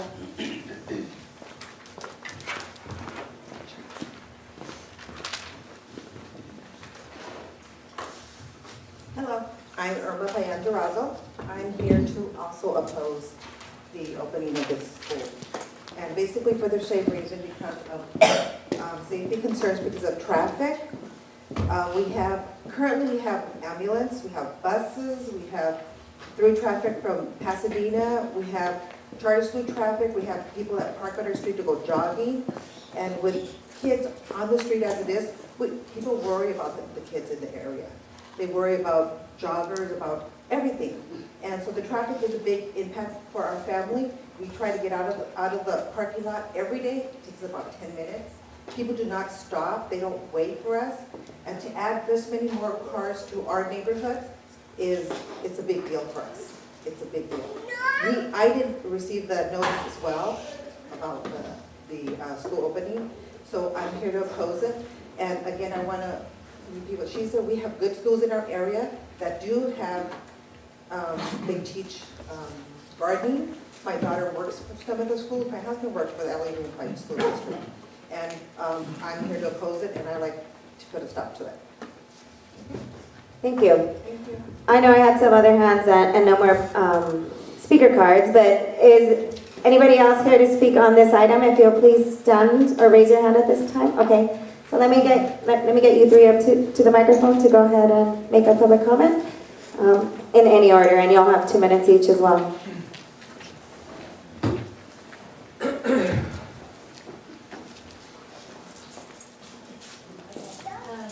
Hi, my name is Stephanie.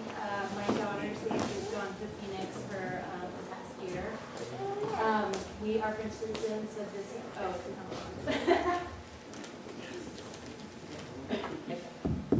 is this better? Yes. Okay. That's okay. I can do both. Do you want to say anything? And I just wanted to say we just feel so fortunate to have found a school like this, being French citizens and finding, a French immersion place. What Celine is doing, I think, is really revolutionary, really incredible. Shopping at the South Pass Farmers Market for the food and having someone cook fresh food every day. We really did look at a lot of the neighboring schools and couldn't find anything comparable. So we just couldn't be happier. We have so many friends who would like to have that same experience and just can't. There's just not enough space, and so we would just love to see it expand and give that opportunity to others. Thank you. And now the gentleman in the red jacket, if you'll please state your name also for the record. Hi, my name is Greg. You can lift it up. Hi, my name is Greg. Thanks for your time. I'm in a slightly different situation. I moved to the neighborhood a little less than a year ago. I'm the father of 2 young boys, one of which is 2.5 years old and in age to go to preschool. We've been looking around, and while I totally acknowledge the wonderful work being done by other people in the community and the other schools, I have to say I wholeheartedly endorse Celine's proposal to expand the school, obviously for personal reasons, but also because along the lines of what the lady was saying, I think it's what Celine is doing is really incredible. It's incredible work, it's an incredible space for the children. It's also an incredible opportunity for my kids to be exposed to a multicultural environment, which I believe is crucial. And I mean, I'm not a vegan, but it doesn't hurt. What I'm trying to say as well is I don't want people to come under the impression that this is a school, a fancy school, a school for the elite, with a fancy program. This is not like this. If you just go to the school, this is an amazing school where kids are just happy and the program is just outstanding. There is nothing like this around. And I'm not talking about the neighborhood, I'm literally talking about in LA, as far as I can tell. So, again, one last thing.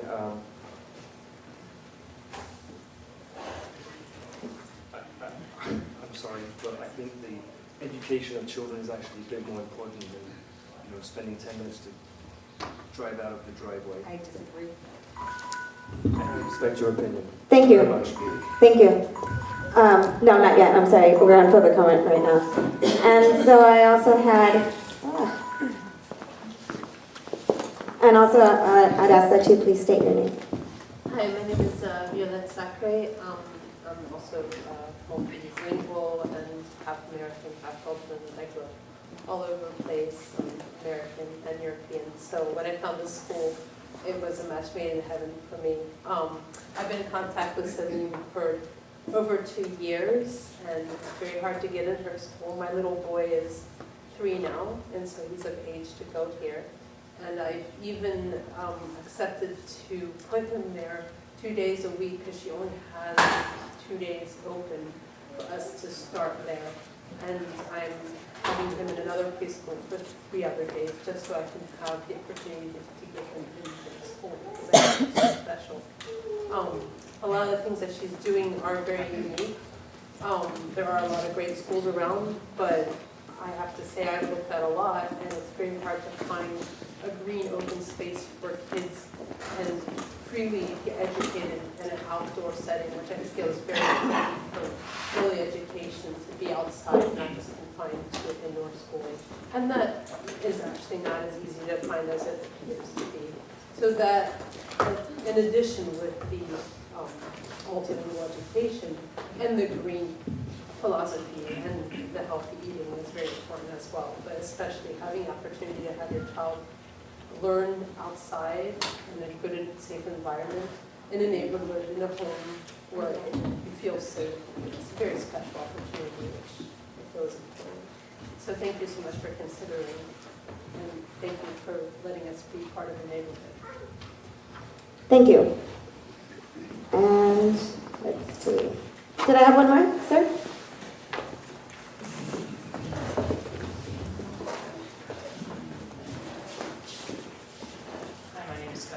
My wife spoke just a second ago. You can call for the mic or lift it up, take it out. Sorry, is that better? I just wanted to point out that the school is comprised of students who are from the community. There are, I don't think this has been brought up yet, but there are quite a few students in the school who actually walk to school. We see them every morning. Pushing strollers, walking up the street, along with the joggers and whatnot that were brought up. So I just want to make that point that we're not outsiders, we're part of the community. That's it, thank you. Thank you. Is there anybody else with public comment? Oh, I'm sorry. Jen Markovich. Yes. My name is Jen Markovich. I think most people here know me now. I want to salute you for what you're doing in your school, but I do want to remind this board that you are representing the residents of El Sereno and the stakeholders, and I'm not saying that you're not a stakeholder, but I do have some concerns about the demographics of the school and where these students are coming from, and I respect the previous comment, but I do think we need to remember our own students and our own residents. And it's not just a question of a 10-minute time frame, it's the safety. When you have schools that increase traffic, the safety of the children of those schools are impacted, the safety of the residents are impacted. I'm not making a position statement on this, but I do really want the board to consider the residents and the stakeholders in this community on this issue. Thank you. Is there anybody else here to public comment? Oh, you already have, I'm sorry. You've already commented. To be clear, I live on Rose Hill, so I'm part of the community as well. Thank you. But it's not called. Okay, we're not here to. Okay, that's all for public comment, right? We're gonna open this up to board discussion, starting to my left with Mr. Chacon. Do you have any? All I can say is I live by Cal State Los Angeles, and I can't get worse traffic than what they have every day. And you tell me about uneducated drivers. The people in Cal State Los Angeles are uneducated, and they go through stop signs, and they're, I don't know if they're unloaded with drugs or they come up for it. But living with them is pretty hard. No, we can't take that. And Let's I stick to just the don't- unprofessional. Stick to the motion, Mr. I don't agree with that. I don't even know if you commented on the I have two motion. questions, and I'm not questioning the education of the school. I think the diversity is great. What I'm questioning is the location of the school.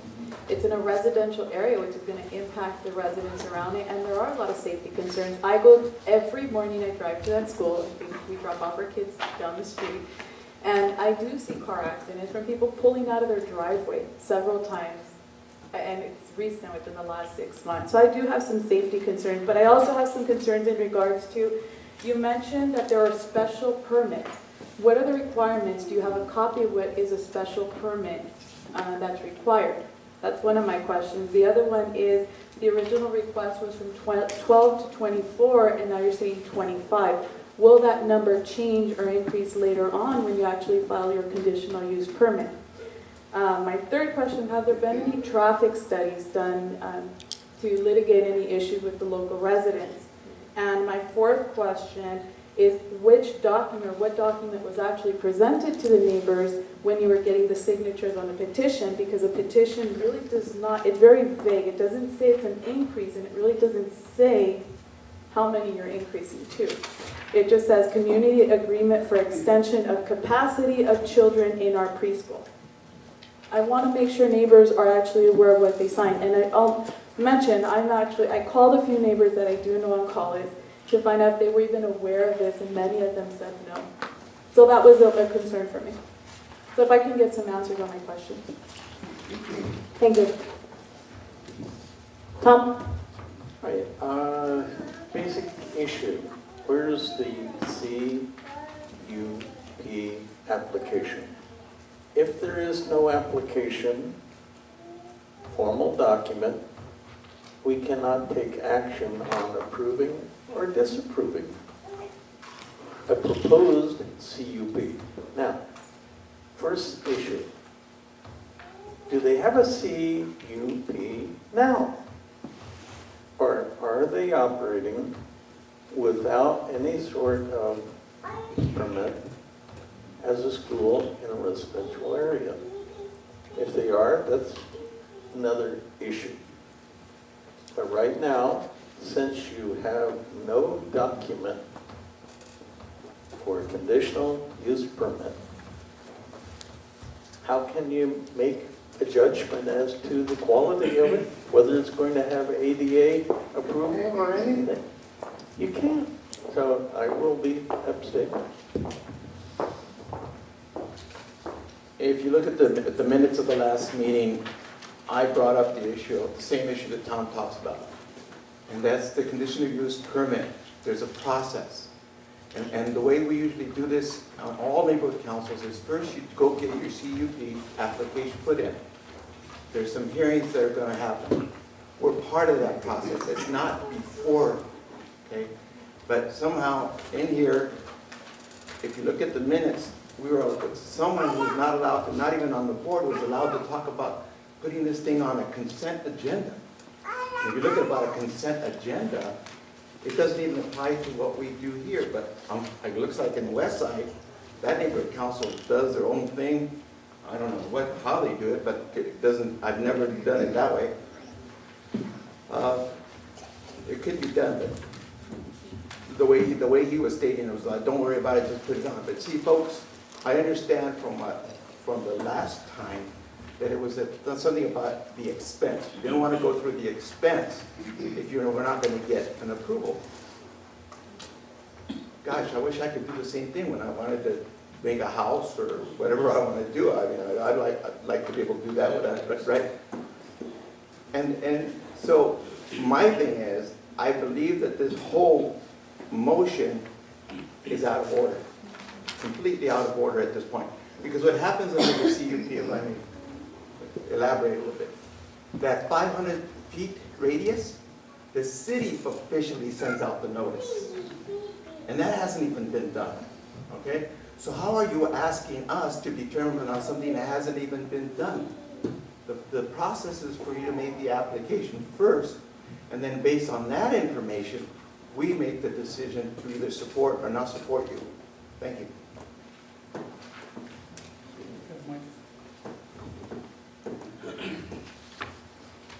I pass. But I'd like to ask everybody that uses the mic get it real close, because really, the sound is too low. So if you're out here, you're not gonna hear it. Okay, so you can, like this, get it up real close, please. Eat the mic. There you go. He said it better than I. Anthony?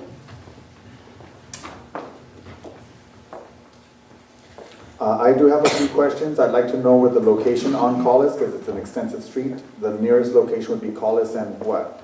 Pareje, Via Mia, Pullman. I'm familiar with the area, so I just want to know where.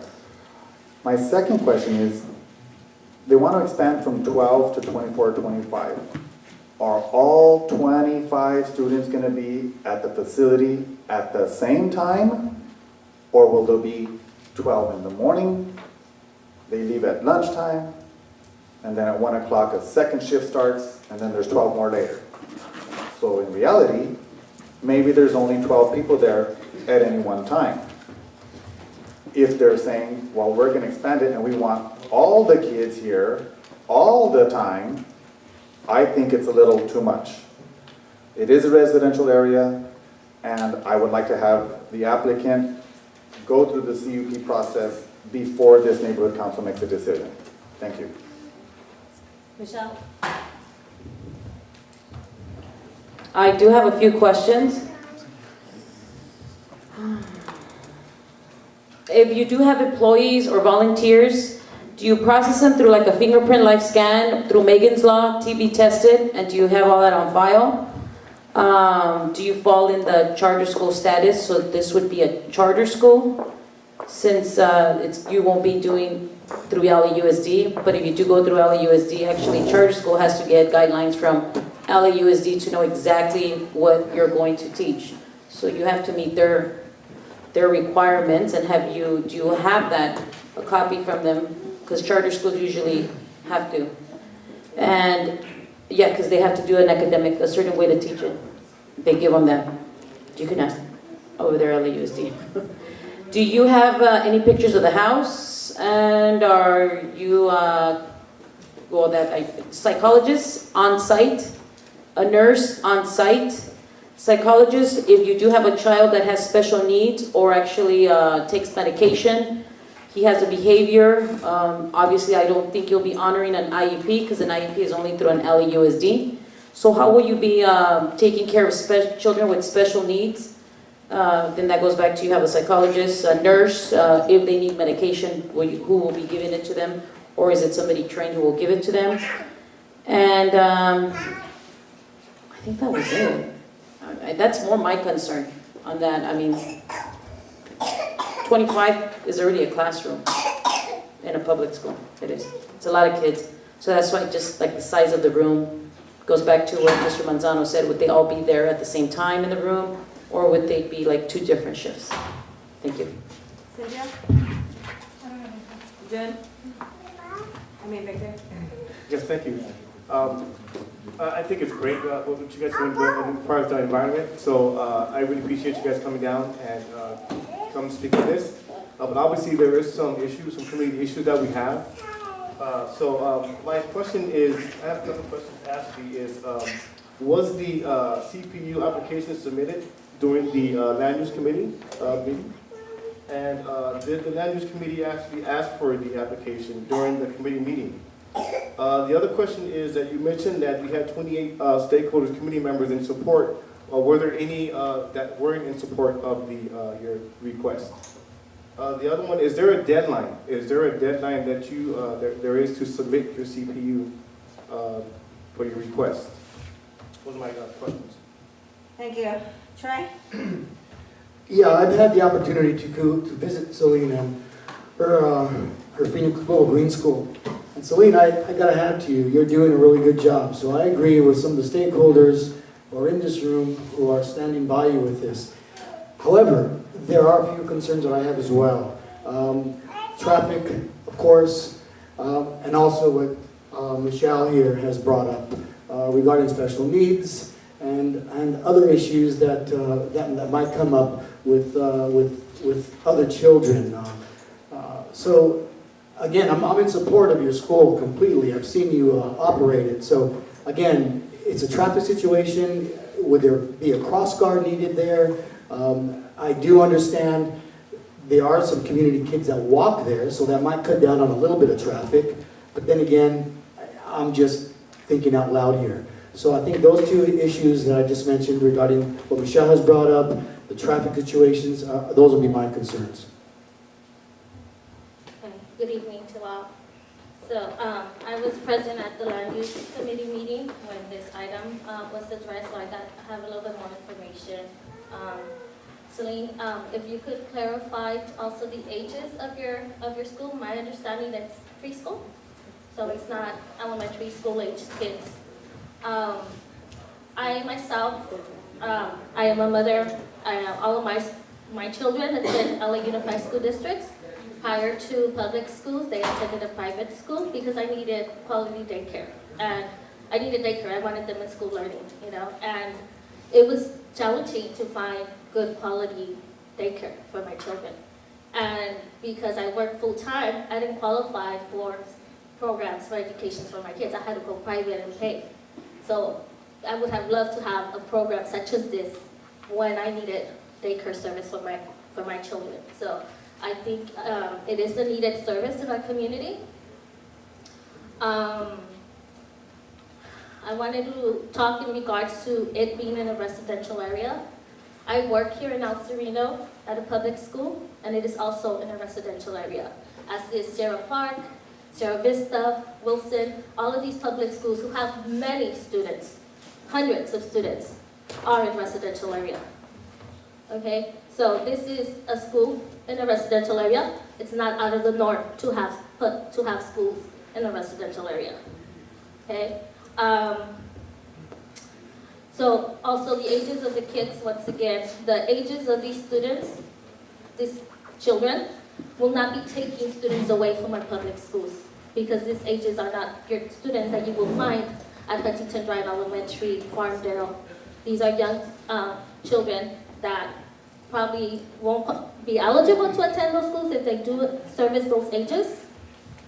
And let me see. Yeah, so I understand there's concerns with the traffic. If it increases to 12 or 13, you might have 12 or 13 more cars, but I actually think it's going to be less, because my understanding is some of the parents and the wait list have siblings. So that would be less cars than 12 or 13 cars. I don't think it is a lot more traffic added. I think if this community is really concerned about traffic, there's other places issues that we can address. 12 cars at the most, I don't think it's being a significant impact to our community. And I do support the project, but there are questions about the application, of course, that we would like to see. Thank you. Okay, so at this time I'd like to address some of the concerns because I run out of room, and then if there's any other, then we'll go ahead and do a second round. The location of the school is, the address is there, it's on Collis, I believe. I know it's not as far as Pullman, but it's between Pullman and the Pryor Street, right? It's Talman. It's almost at Kendall. Near Kendall. Again, and thank you to Yoli for clarifying, but I would like to reiterate that it's a daycare. It's children not going to regular schools yet. Daycare is not even required, right? If I remember correctly, when my kids were that age. They're not required until kindergarten? Not even preschool is required, right? First grade. So these are not mandatory attendance. It's a daycare for people who don't have. Could we ask her to clarify, because I understood it was a preschool, It's a not a daycare. daycare center. Is it a preschool or a daycare center? Because when you were asked, you said yes, it was a preschool. Well, for me, the difference between a daycare and a preschool is that there is a child-directed activities with the teachers. And the kids are not playing in the yard all day. We have very precise activities all day long, and including the Spanish and science teachers. So it's really a very, disciplined program for them every day. So for us, we call that in France, of course, we call that preschool. Well, let's ask you this. When do they leave the school? When they go to what grade? Until they go to kindergarten. Kindergarten. So the preschool would be part of it. Yeah, So it's you're in the 8. 2.5 to 5 years old. Thank you. Okay, as far as the conditional use permit, no, I think this has been covered many times. It has not been filed, and she stated her reason a few times. Because of the cost, she wanted to see whether or not the neighbors would support it and whether or not the neighborhood council would support it. That's the simple answer. As far as what Mr. Pacheco said, that's a really blanket statement. All neighborhood councils do it this way. That's not true. It's not in our bylaws, and it's not a requirement that you said. The ones that I've been in. I wrote it down. You said all neighborhood councils do it this way. And we could go ahead and review the video. I'm telling you, I wrote it down when you said it. And I just want to clarify that not all neighborhood councils do it this way. It's not in the bylaws that a conditional use permit has to be filed prior to hearing anything. I can't answer the question about operating without a permit, so I'm going to ask you to answer that in a minute. We answered the location. All 25 at the facility at the same time. I think we talked about it, but I don't remember. Employees or volunteers, Megan's Law, I have no idea. I mean, I would assume they're working. But I'll let you answer that as well as the special needs questions. I don't know. Conditional use, on Victor's questions now. No, it wasn't submitted again. Did the land use ask for it? Yes, I sent her an email asking for it, and I sent an email to her. Deadline? A deadline? It hasn't been filed. It hasn't been filed. 28 in support. Any oppositions? I don't know. I can tell you that at the last meeting there was, I know there's 2 here that are opposing. There was none at the land use committee meeting. Deadline to submit. I'll let Celine answer that. Traffic. Somebody did speak about traffic at the land use committee meeting, but it was a neighbor, somebody across the street who said, the cars pull up and leave, it's not any more traffic. I drive down that street every day to take my kids to school. I would hate for somebody to tell me my kids can't go to that school because they don't want me driving down the street. I have to drive down Collis to take my kids to school as well. We clarified the ages and again the special needs. Do you have another concern to bring up? More questions. I have a few more questions, but I'd like to ask them directly to the applicant. Okay, then let me have her come up because there's a number of questions for her to address, and then you can ask your final questions. So I'm going to ask you first, Celine, is there requirements for special permits? Somebody asked. I don't know. I asked what was a special permit? What is a special permit? You mean the conditional use permit? What is it? No, okay, so it's a conditional use permit. It's how it's called, yes. So there's no other special requirements? No, but the only thing could be like handicap access, this kind of thing, but the house is kind of flat, so it's kind of also easy to go in and, asking and replying to those requests, once we have the CUP. Again, I want to apologize because I'm not from your country, guys, also, and the process for me is all new. I have to go through a lot of new things since I came here and starting the school also. So I was not aware about doing the CUP first and asking my community who is living in the same area of my house. I thought it was the right thing to do, to ask the neighbors. Again, I said I sent the parents to go there, so I cannot even, I cannot say, okay, they gave me, that they said they went all around the houses and also behind us. And Harriman Avenue, they went all the houses, and some of the houses there was nobody answering. So I might guess that what they did sometimes, maybe they didn't put the paper. That could be the explanation. So I apologize about that because our goal for all those families is to go there and to get people to talk. But as you know, anytime there's somebody knocking at your door, usually you don't want to open. And so maybe a mommy coming in this way, say, okay, what do they want? So maybe they're not answering. And also I couldn't ask the parents to really go in. Some of them, they went like on the weekends for hours to stay in front of the houses to be sure that they can see someone, and had a hard time on that also. Also because they have families and I couldn't go certain hours. It was kind of hard for us. It took us a couple months to have the families to go there and, handing out those papers. So I apologize if you were not aware about that. I thought like almost all the people, they knew about the project. And actually it was funny because like across the street, there was a couple houses on the right, and they even said that they never heard about us. They didn't know. So I said, oh my God, this is actually it's a good news because also that means that we're not disturbing as much as we that's also why I'm asking you your support, because I want the community to think. That's why we did that letter also, to let them know we're here and what do you think about here. And it was very interesting for me because I had some comment from the people about the traffic, and that's good because I want to hear back before I do anything. I don't want to be not welcome where I am. I think it's one of the best locations, really, because it was hard, choice for me, the location. And I was, all of a sudden I had all the community and wonderful parents coming to my place, and I really don't want to be moving and going to another area where the prices are going to go up also, because if you go to South Pasadena, for example, we all know that the rents are like double, and my project won't go along.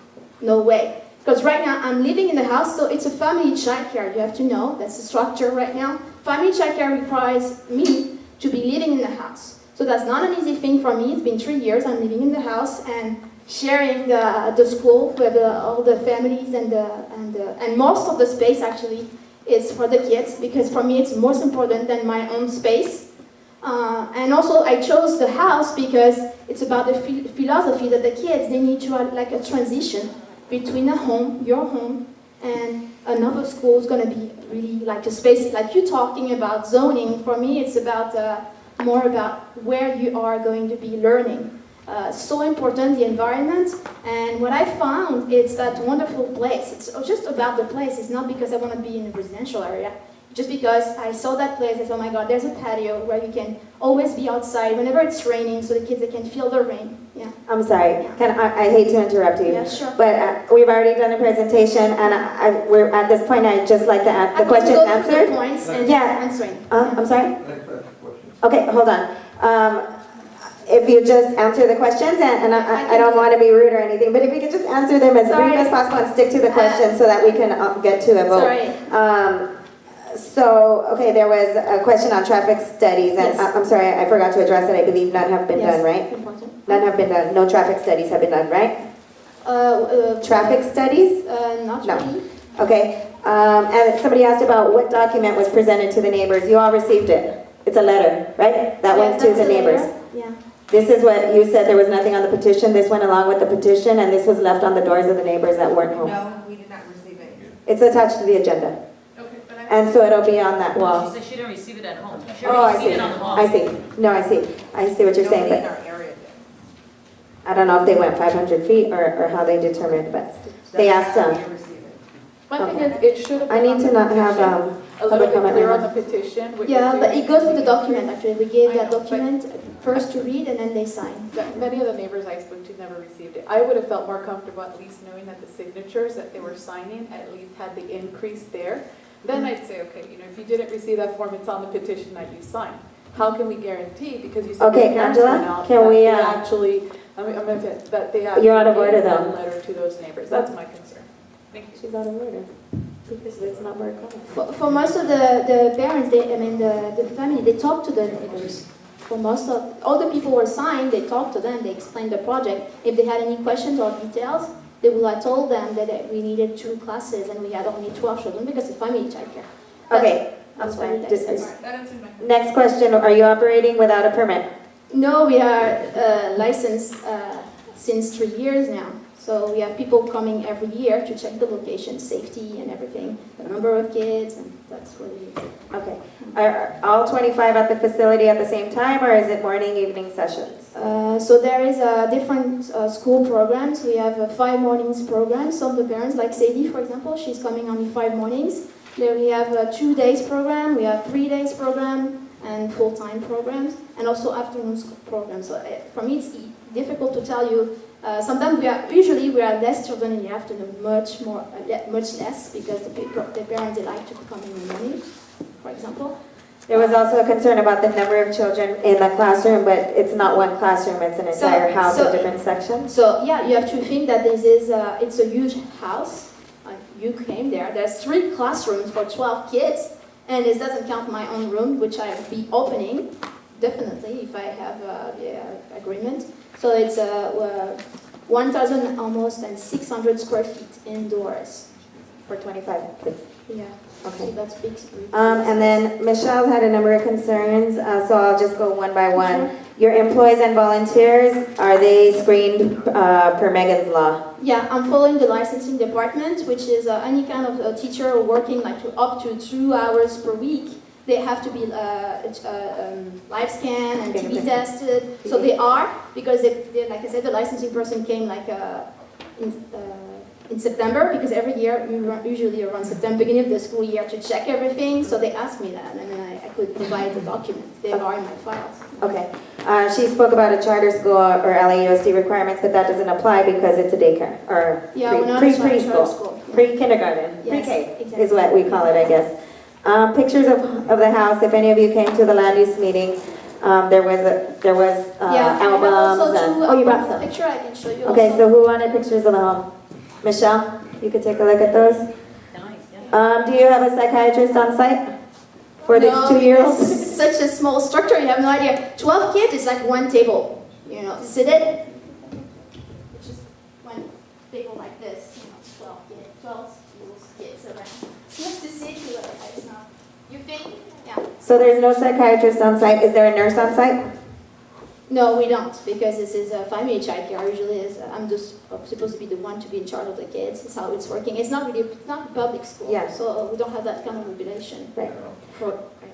So there was a question on kids who are on medication or have behavior problems. Yes, actually, we've been having special needs kids, kind of, but sometimes the parents, they don't accept or deny the situation, but we always are welcoming parents and any kind of problem their kids have to help them. And the thing is, for us to be having just 12 kids, like a small structure, and a lot of staff, I can tell the ratio is 1 adult for 4 kids.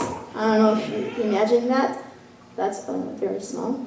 So we've been helping a lot of parents who have difficulties, and also we even make deal with parents to have like extra, like a young person to come and help special needs kids.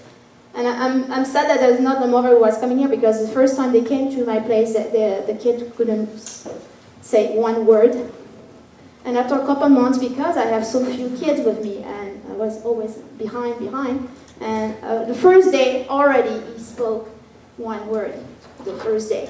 So to show you that it is really, we're really taking good care of the kids all day. We know all of them. They have their own binders. It's really almost like individualized teaching.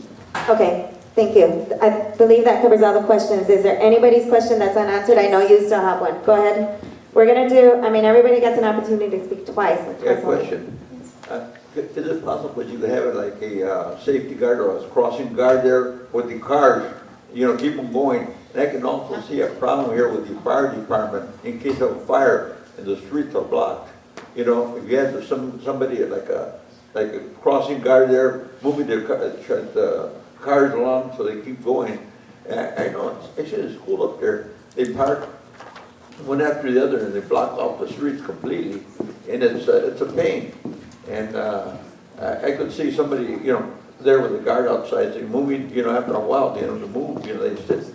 Sometimes they go up there 10, 15 minutes ahead of time to pick up their children, and they're just blocking there. I can see, but I don't know, is it possible you can have a volunteer working like a guard there, moving a security guard, crossing guard, help them out? Well, right now, because I was already thinking about the impact of having 2 classes, we have a new regulation on the parents' handbook. This is a contract that they're signing, and they agree with that. So that contract stipulates that right now they have a new regulation for parking. They're not allowed to park across the street, because I heard from the neighbors that it was kind of dangerous to see the kids crossing the street. So now I'm asking all the parents to park on the same side, so they don't have to cross the street anymore. So that's been done, and I'm very happy about that. And then the parents, they agree. And also we have a 5 minutes pick-up and drop-off regulation. So that means we are opening at 8, and usually they're like 8 to 9 a.m., which means 1 hour before there's a class starting. So they have 1 hour to come and drop their kids, because we're not starting classes before. But still they have the opportunity to come at 8, 8:15, 8:30, whenever they come, they are here. So they're not coming all the time together. And then that 5 minute pick up and drop off, because I don't want the people to stay and, like you said, causing problems on the street. Okay, Angela, you have one more question? I just have one question. So you don't have the conditional use application, I know the permit, but you haven't completed the application at all? No, because I was asked, I know you met my friend is an architect. I've been working with him for years, and he told me what is the procedure, and he said the best is, of course, to ask the neighbors before. Is there a charge just to get the application? Okay, that's another thing. It's kind of crazy for me. First of all, I want to have the support of people. I'm not here, I have a job in France, so if, I can go back to France. And I don't mean to cut you off. No, but I try to totally explain my feelings, and what I would like to do, I want to have the community to agree that we are having our kids in this place, because the house because also the reason why I chose it, because the setting itself. I'm not questioning the education. Yeah. I'm so for the education. Yeah. What I'm concerned is in regards to the application. Yeah. The application, if I was asking my counterpart, I don't think there's a charge for the application form. And that way at least we have something documented to know what exactly you're asking for. And that's what I'm asking. Do you have that application? Actually, because I'm not taking care directly of that, but the person who's working with me is an architect, so he knows better than me because of land use and everything.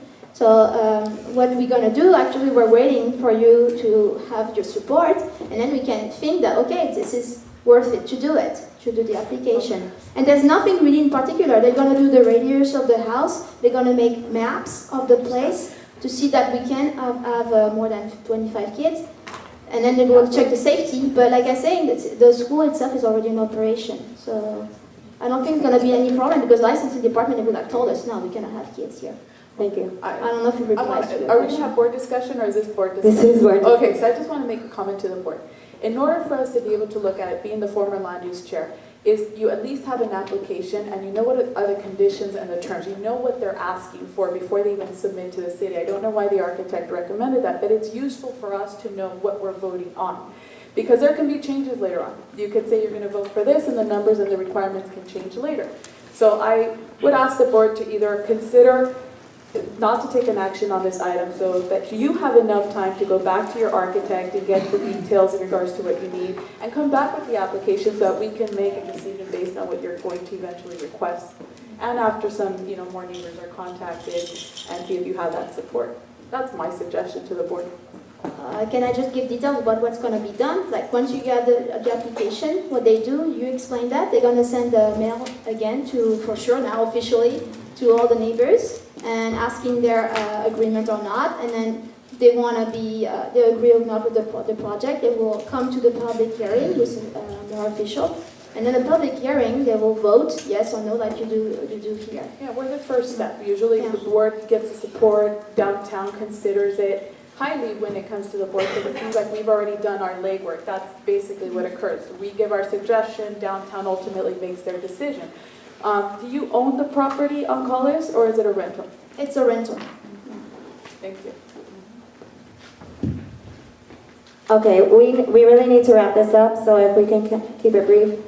See, this thing working? Is it working? Do I gotta eat it? Is that what I gotta do? Oh, you did? Okay. Here's the problem that I have in terms of point of order, okay?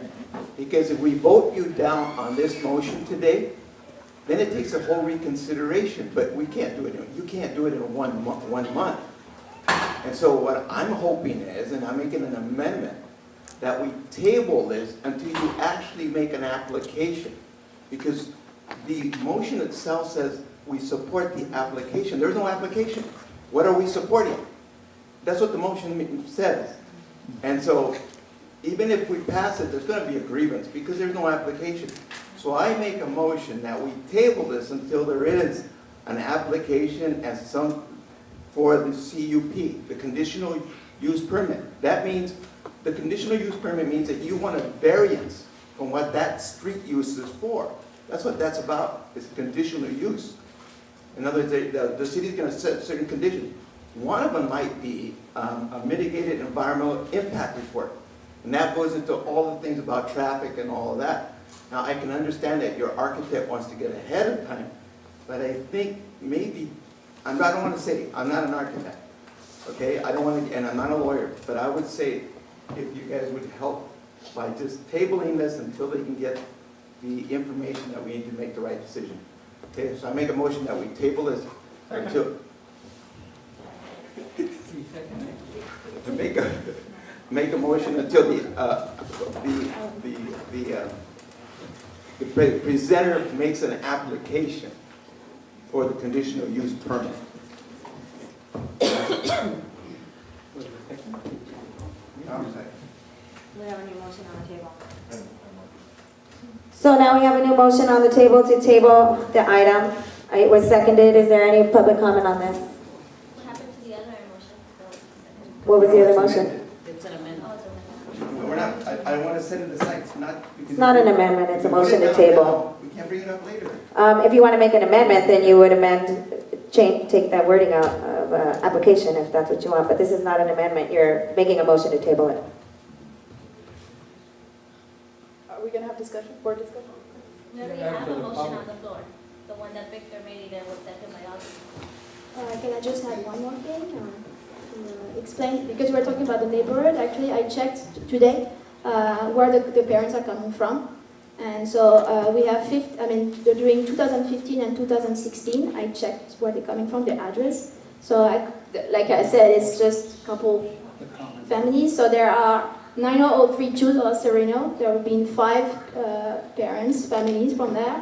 Highland Park, 5 families. Glassell Park, Mount Washington, 5 families. South Pasadena, 2. She's out of order. She's out of Ruben, stop. She talk first. And I'm just trying to explain that actually there We are were still on the people first on the street motion. also on Collis. Okay, I do. We need some clarification here on the board because we had a motion on the table and I believe Tom left. And now we have a second motion, which I think trumps the first motion, but you're questioning that. Well, Victor made a motion and it was seconded by Audrey. Mike, please. That's the main motion. That's the main motion, but now we have an I didn't hear an amendment, that's why. Oh, okay. It's not an amendment, though. He misstated that. It's a motion to table. Until the presenter makes the application. And that does She's not an applicant. trumps the original She's not motion. an applicant yet. So at this time, I'm sorry, but you can't speak on that anymore because at this time a new motion has been introduced onto the table and seconded, which opens up public comment on the second motion to table. Anybody has comment on whether or not to table this item? Tabling means postpone it. So, I didn't get his motion word for word, but what I'm understanding is that he wants to postpone it until a permit is filed. Say file. An application is, he didn't say filed, he said completed. So, do you want to be more specific about your motion? All right, Tom, help me out, how we're going to do this. The minutes are over here. They're over here. They can write down the motion. I'm going to make a motion to table, right, this motion until the presenter makes an application for a conditional use permit. Now you're saying makes the application. That doesn't mean files the application. That means fills it out. Is that what you're... And so what I want... Because then my concern is she's going to come back and say she could change it before she files it, right? No, I want them to submit, File. Submit, file a conditional use permit, because then the whole, and I'll stop right there, because then I can discuss it. Let me first make my motion, right? Yeah, because then I can talk afterwards about it. Take the motion. Motion to table, it's right there. He has it. The motion is to table item number 10 until the presenter has filed the conditional use permit application. It was seconded by Tom. Public said there was no public comment on this. Board comment, can we please keep it short? Real short. Only on tabling. I suggest that we do table it, because once the permit is filed, then it's the city that's going to put these requirements that they have to put the 500 feet. Then the city is the one who's actually going to, I believe you pay for it, the city actually sends it, so the notifications will actually go out to the neighbors. Then we can get more accurate input if people are for it or against it. So I suggest for the board to table the item until that's presented. Anybody else? Hugo. It's a procedural thing that I'm trying to do to be fair. Because if we vote you down tonight, that's it. Okay? And we don't have enough time. This way it gives you the time to go through the procedure, if you decide to do it properly, right? And then we can come and consider it again. And that's all I'm doing. I'm trying to be as fair as I can be. Thank you. Ruben? Okay, seeing everything and all that, and to roll this thing over, okay, but I would like to ask the directors, AKA board members, and the persons speaking in behalf of this for the rolling it over or back to the old motion, I would like all of you and you down there to make your response very short. Look at the time. This thing ends at 9 o'clock. That's regarding the rollover. Okay, so if you give long answers, they're not even, this is redundance already. Redundance. I'm blue in the face of hearing the same thing over and over and over the same thing. Thank you, Mr. Chavez. But we're speaking on tabling the item. Anthony? I understand the frustration. Anthony? Michelle? Cynthia? You guys, can we please? Cynthia? Victor? Troy? Yoli? Okay, we are ready to take a vote on tabling this item until the petitioner files the conditional use permit. All in, well, I'll just do it the way that he suggested. Is there anybody opposing to tabling this item? I'm opposing it. Is there anybody abstaining from tabling this item? I have Yoli, Troy, Victor, and Ruben abstaining from tabling. You got that, Michelle? Jerry, right? Troy? Yoli, Troy, Victor, and Ruben. Everybody else is in favor of tabling the item? Yes?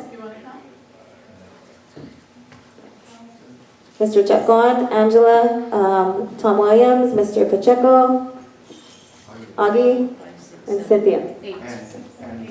Eight of us. What's the vote? 8-1-4. Motion, the vote count is 814. The motion to table this item passes. So, do you understand what that means? Okay. So, okay. Yeah, except I think she's probably going to leave right now, so maybe I'll,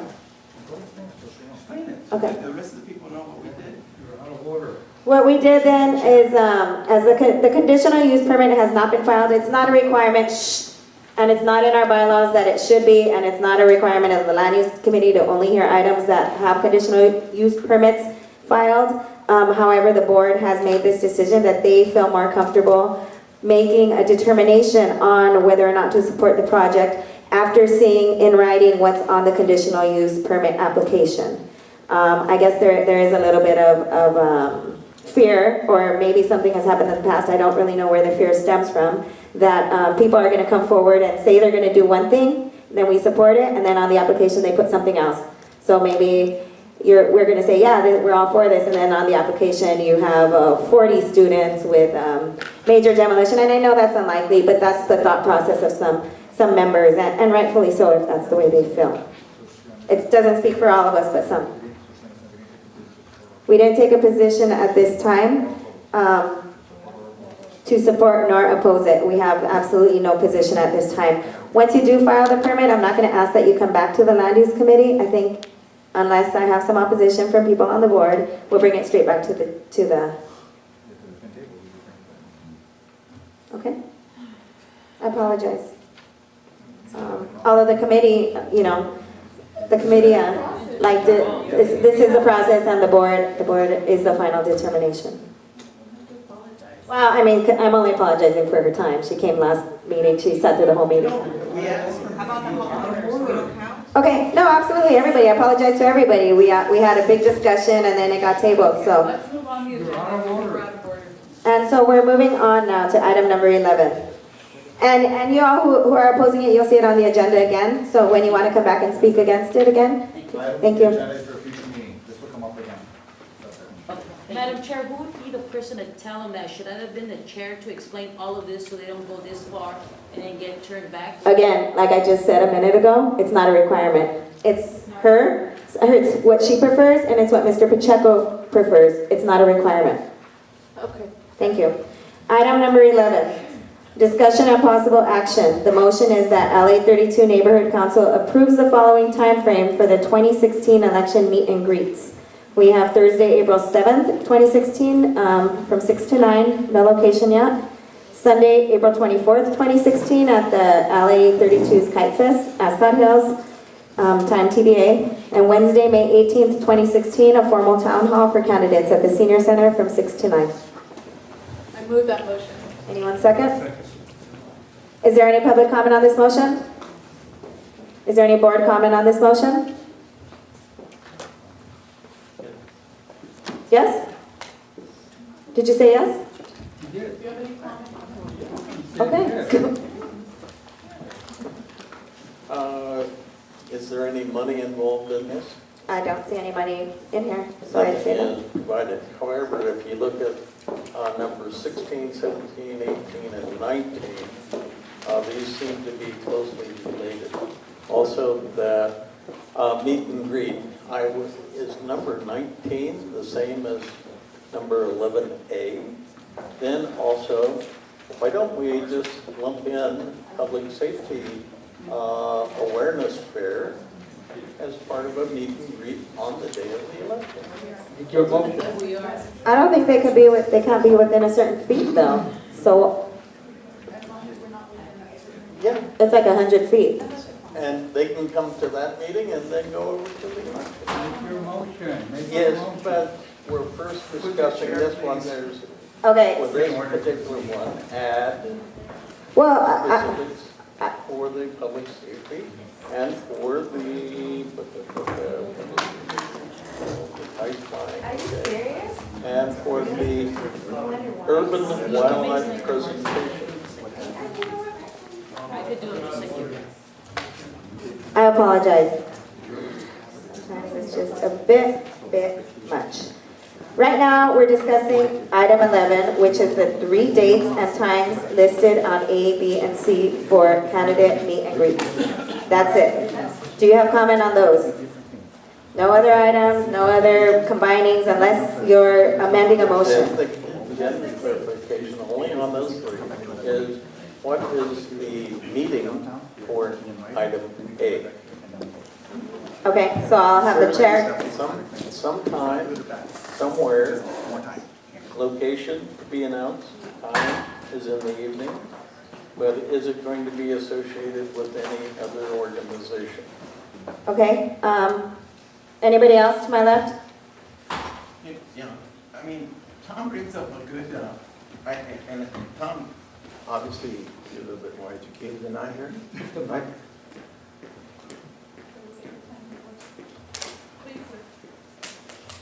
I think that Tom's making a good point. If we're being redundant, we should just pass by this thing and make sure that we do this item by item, because the other ones are funding. And this is non-funding, so actually, this is a waste of time, this one. Augie? Ruben? I agree with the two colleagues that just spoke. What we need from them, either or from whomever, and the directors here, make a motion to what you want instead of yakking all of that. Speak on item 11. Yes, but he's made some very good suggestions, very wise. So why don't you just make a motion to offer this? Vote it down. Okay. Okay. You know, wait a minute. I have another thing regarding that. Since I'm in the election committee, I'm not going to be able to attend anymore, so I'm going to have to respectfully resign from that committee so Michelle can get someone else to help her out. Okay, has nothing to do with this item, and this is not the place for that. Send her an email. Sorry, Chair, I Anthony? fell asleep for a minute. Can I just make my really quick? Let me just finish, and then I'll get back to you. Michelle? They're not funding items because we already voted on those 3 dates on January 11th. And I have the board vote count if you'd like to see that, Tom. And you can watch the video. You actually said no to funding those items. But now we just tabled it for today because we wanted just to approve the date. But the amounts for those dates are on the handouts that were given to you on January 11th. Thank you for that clarification. Cynthia? Victor? Troy? No comment. Yoli? Angela. Just really quick, please support this item. The elections committee, we need to start working on it. So I just ask the board to please pass it. There's no funding issues, it's just dates. Please pass this item so we can move on. Thank you. Let's go ahead and take a vote on this. The motion is that LA 32 Neighborhood Council approve the following timeframe for 2016 election meet and greets. April 7th, 6 to 9, April 24th, Ascot Kite Fest, time TVA, and May 18th, Formal Town Hall, 6 to 9 at the Senior Center. All in favor of this motion, raise your hand. I have Angela, Augie, Ruben.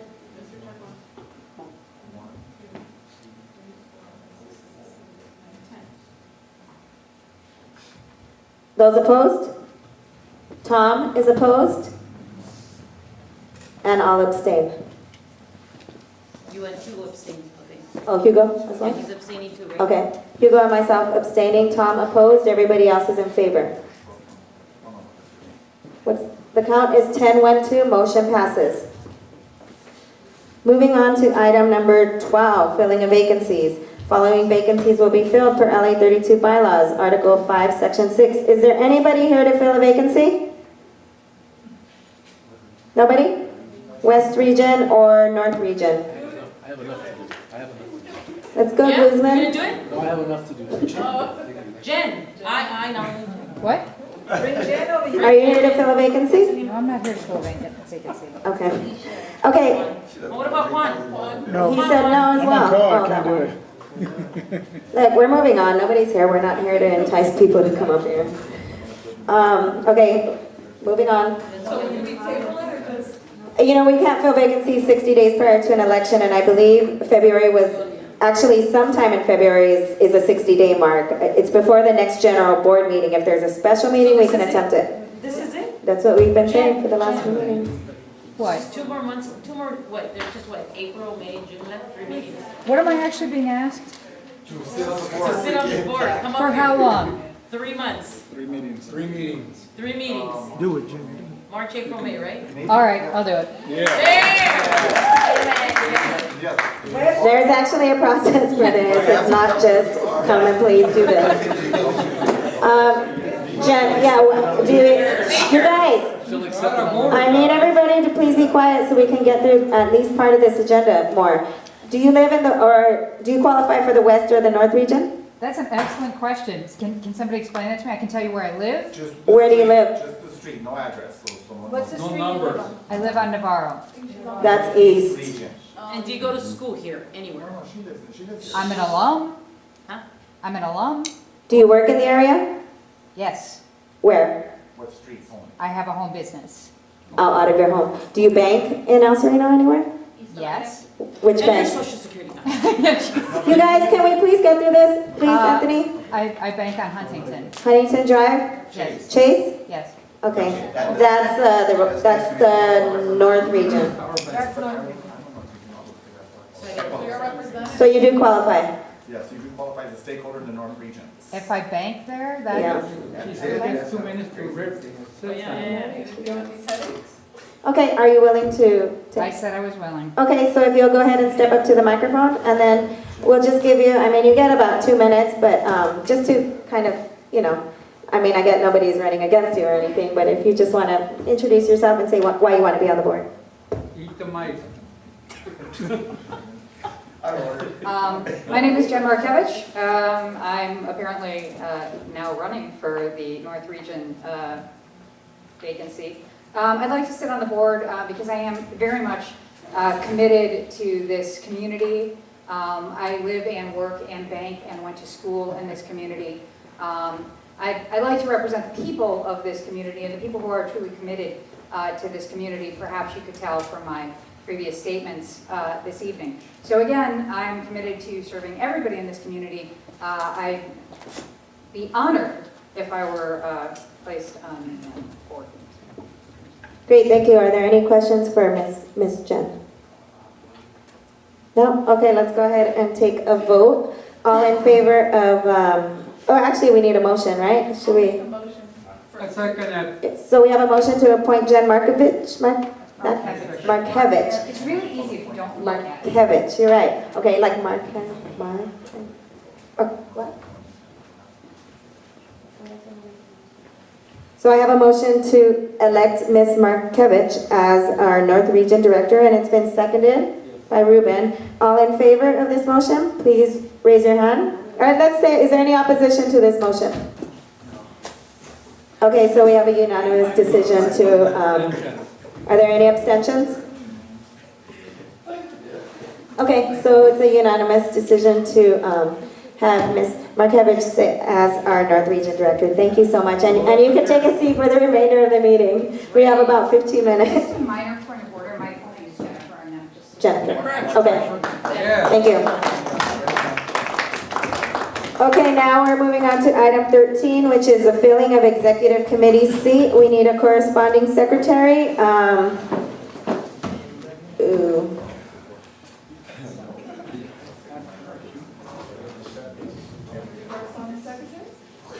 Are you serious? How did we have We've done it before. We've nominated for.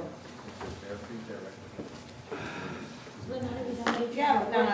You're. That's why I make it easy. I didn't want to bring it to that.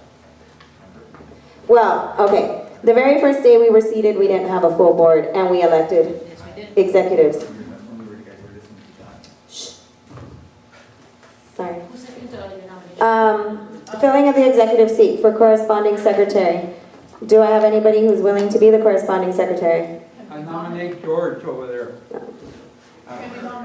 You can nominate, self-nominate, or? I decline. I'd like to nominate Cynthia for the corresponding secretary position.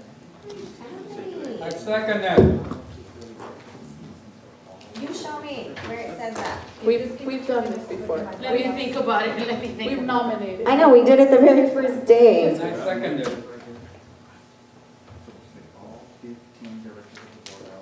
Yes, we know they're all eligible to run. But it doesn't say no executive officers can be appointed if there's not a full board. Cynthia's nominating herself, if that helps. You're gonna do it, Sophia? And I'll second. Well, we still have a vice president vacancy. I second it. You just have to post in one location and the copy. Okay. I second it. Iris, you know what? Shh. Okay, you guys, this is what we're gonna do. We're gonna note in the minutes that Anthony is in opposition to this. He states that we're breaching the bylaws. So Marlene, you make your ruling. My ruling is that we're not. We're gonna go ahead and elect. And If he wants to challenge you, he says he challenges the chair's decision, and then you ask whether anybody wants to second it. Nobody wants to second it. okay, so I rule that we're moving on. Are you challenging it, Anthony? Yes, I will challenge the chair's ruling that we comply with the bylaws. Use the mic so that. Hold on. Now you need, if there's no second, we move on. You ask for a second, if there's no second, we move on. Is there a second to his challenge? Sorry, Anthony, we're moving on. Cynthia, you've been nominated. Do you accept the nomination? You what? I've previously been the corresponding secretary, and at this time I do have plenty of time. So I will accept the I nomination. second it. Awesome. Does anybody else have a nomination or want to fill the position? Okay, let's go ahead and take a vote on appointing Cynthia Sandoval as our new corresponding secretary. Is there any opposition to this? Is there any abstentions to this? So we're all in favor unanimously of appointing Cynthia Sandoval as corresponding secretary. You can vote on these. You can't vote on pending items yet. And I'll send you a link to the trainings you need before you can do that. Okay. Item number... Thank you, Cynthia, and congratulations. 14, discussion and possible action that LA32NC prepare a letter to HACLA to advise that the LA32NC as a body has not taken a position to oppose or support the project rehabilitation at the Rose Hill Courts. This was submitted by the Executive Committee on December 30th. Wait. I'm sorry, Madam Chair. Weren't we supposed to be vice president too? Vice President's not listed there. Is it on here? Because I know you said it at the executive meeting. No, I didn't say it at the Executive meeting. Yeah, you did, and I took notes. It's on the video. You said we'd be filling out also vice president. Well, it's not, It is, now because it's not on the agenda. I can't do it, but that was a point of order for me. Wasn't the vice president's Use the We said mic it so in the everyone else. Okay, well, Was not the if- vice president's position vacant before this corresponding secretary? Because we just got told about the corresponding secretary today. So the vice president's been vacant for almost 2 months. And at the executive meeting, we discussed that it will We're out of be order. part of that. we understand that it was discussed, nobody's questioning that, it probably was, from the top of my head, I don't remember, but I'm sure you do, and I'm sure it's in the video. However, it's not on this agenda, that's my mistake, a typo, or whatever Special you want to meeting. call it, but We should be able to add it at the special meeting. Why not? We should be able to add that at the special meeting since we're gonna be having a special meeting anyway. put on the special meeting. We'll just add it on there. Just add it to the censor also.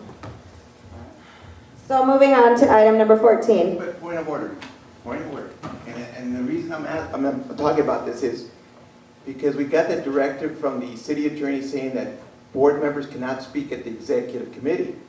So therefore, if we want to talk about something, it has to be done now in order to be accepted at the executive committee. Now, I don't agree with it, but again, I'm not an attorney. That's how it is. Yeah, he's right. He's absolutely correct. I'm not It's understanding okay. your Point of point of order. clarification, since it wasn't, maybe it was a human error, you missed it. We'll just put it on the special meeting since we're gonna have one.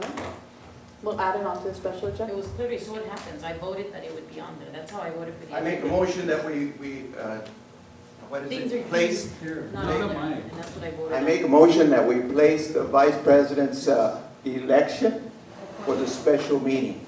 Okay, we don't really need a motion on that. When we call the special meeting, you'll request that it be placed on the agenda. We don't need a motion on that. Putting it on the agenda, is what I understand, right? So I'm not position, we're gonna have a special meeting anyway, we might as well add it because it was an Use error. the mic, please. The plan is to have a special meeting because we tabled the censure item already to address it. Because obviously it went through the executive committee and this wasn't it wasn't agendized, human error, whatever the case was. We just put it on the special agenda. There you go. I don't think that's gonna, is anyone opposed to doing it on the special agenda? Yeah, let's put it on the special agenda. Then can we move on the items on the agenda? So we're on item number 14. Thank you. Point of order. What about what Mr. Pacheco said? He said, we have to do this discussion now. It was, I got it on my phone. It's set up. Use the mic. I don't got no second motion. Repeat your motion. You guys, no, we're moving on. We're moving on. Item number 14. Item number 14, that LA 32NC, Ruben, prepare a letter to HACLA to advise that the LA 32NC as a body has not taken a position to oppose or support the project of rehabilitation at the Rose Hill Courts. Okay. Public comment? Who made that motion? I need the motion moved. That motion was made by Anthony at the executive committee I'll meeting, make the motion. even though it wasn't agendized. Okay, no, I don't. Okay, there's a second already. June seconded. Public comment? June seconded. and Any she public made- comment? Angela, is there any public comment? Is there any board comment? Yes, I have board comment. I asked the board to support this letter. We need to send a response out to the housing authority because there was an audio that I heard. There was a meeting where they stated that they met with Marlene Fonseca, our board president, and it's given a lot of the residents at Rose Hills the impression that the board is in support of the demolition, which we have not taken a position. So just to clarify and make sure that it's transparent and make sure that those residents are heard, is we need to send it as a board just to the commissioners at the housing authority to make sure they know the board has not taken an action on this issue. Thank you, Victor. Yeah, I would like the board to support this also, but I also do have concerns because this board approved for other letters that we had approved for Sports and Recreation Committee for some letters and they never got written. So hopefully if this does get approved, when will this letter be submitted? Are you volunteering to put the letter together? It's not. Okay, great, thank you, because I have, whatever, resolutions. You know what I mean, something in writing. He sent me the template about a week ago. Thank you. Hugo. As a former employee of HACLA and also vice president for the union, I'm telling you that the other day when I attended that meeting, it was not an open meeting. When I started to ask some very sensitive questions like who gets to stay, I was shut down. And it was the developer, it wasn't even Hackla. It was the developer shutting me down. So we're not getting all the answers. Thank you. Okay, are we ready to take a vote on this? The motion again that LA 32NC prepare a letter to Hackla to advise that the LA 32NC as a body has not taken a position to oppose or support the project of rehabilitation at the Rose Hill Courts. Is there any opposition to this letter? You guys, sirs, gentlemen, is there any opposition to this motion? Is there any abstentions from this motion? I'm going to go ahead and abstain. Everybody else is in favor? Okay. That count is 1301, motion passes. And Angela, do you have the template? Okay, I'll send it to you. Are we counting Jennifer on Yes. this count? Okay. It's not a funding, so. Thank you. Item 15, discussion and possible action motion that LA 32NC approves the Beautification Committee cleanup calendar to clean up the communities of 90032 from February 2016 to June 2016 on the following dates: February 20th, March 19th, April 16th, May 14th, and June 18th from 8:30 to 12 p.m. This came out of the Beautification Committee. I'll move that motion. Thank you. Second that. Thank you. Public comment on this motion? Board comment? Public comment. Go ahead, sir. On this beautification, exactly what areas do they Can you get on the target? mic, please? Okay, I heard him. He said on the beautification committee, on the beautification, exactly what areas will be. Right. Okay, we'll answer your question after. Was that it? That's all you want to say? Yeah, because Get on the mic, please. if there's any, Just 2 minutes.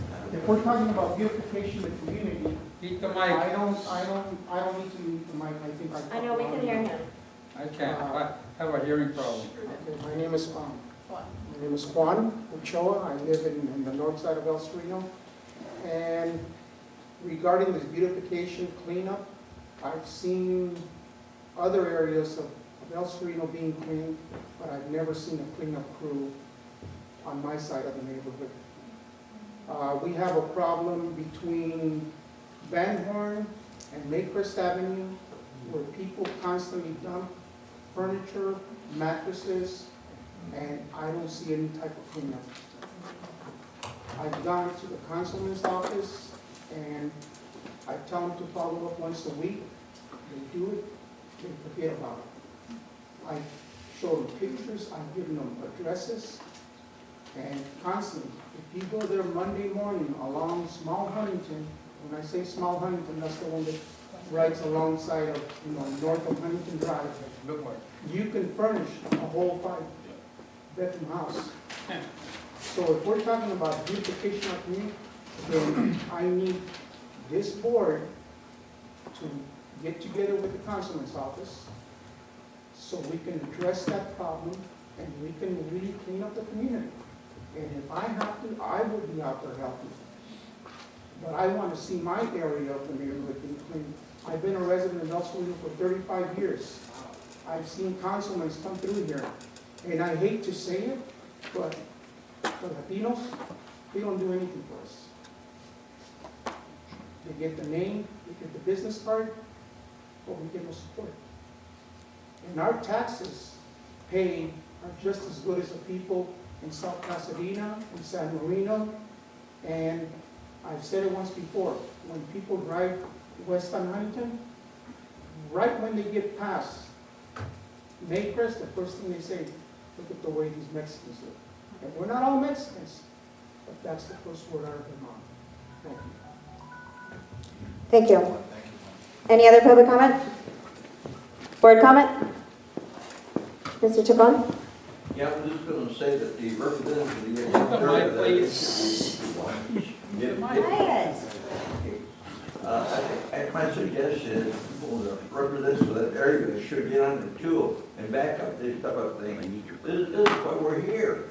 We're in the cleanup area, the same thing with University Hill up here. We get mattresses, we got stuff like that. Nobody cares, nobody comes and cleans up. And we should get them. Thank you. Is there any comment on this motion? Ruben?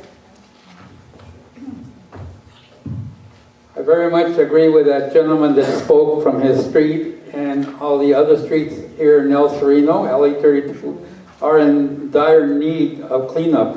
For me, the one that also dire needs is like when Mickey was the chair of this beautification committee. He went and did a beautiful job over there on Mariana. Okay, that's desperately needed. Okay, there'll be a lot of tires and tons of trash that will come out of that Mariana. It's desperately in need of it. Any other board comment? Jennifer? I just want to ask the beautification committee chair directly, when we schedule these dates, what are the areas of focus? Can we focus on the area that the gentleman just addressed? Thank you. I'll ask you to answer questions when we're done with board comment. Anybody else have a comment, concern? Yoli? I would just like more clarification on this motion, as I don't see any funds being asked or canopies or anything. So is the purpose of this motion just to calendar days? Just to co-sponsor.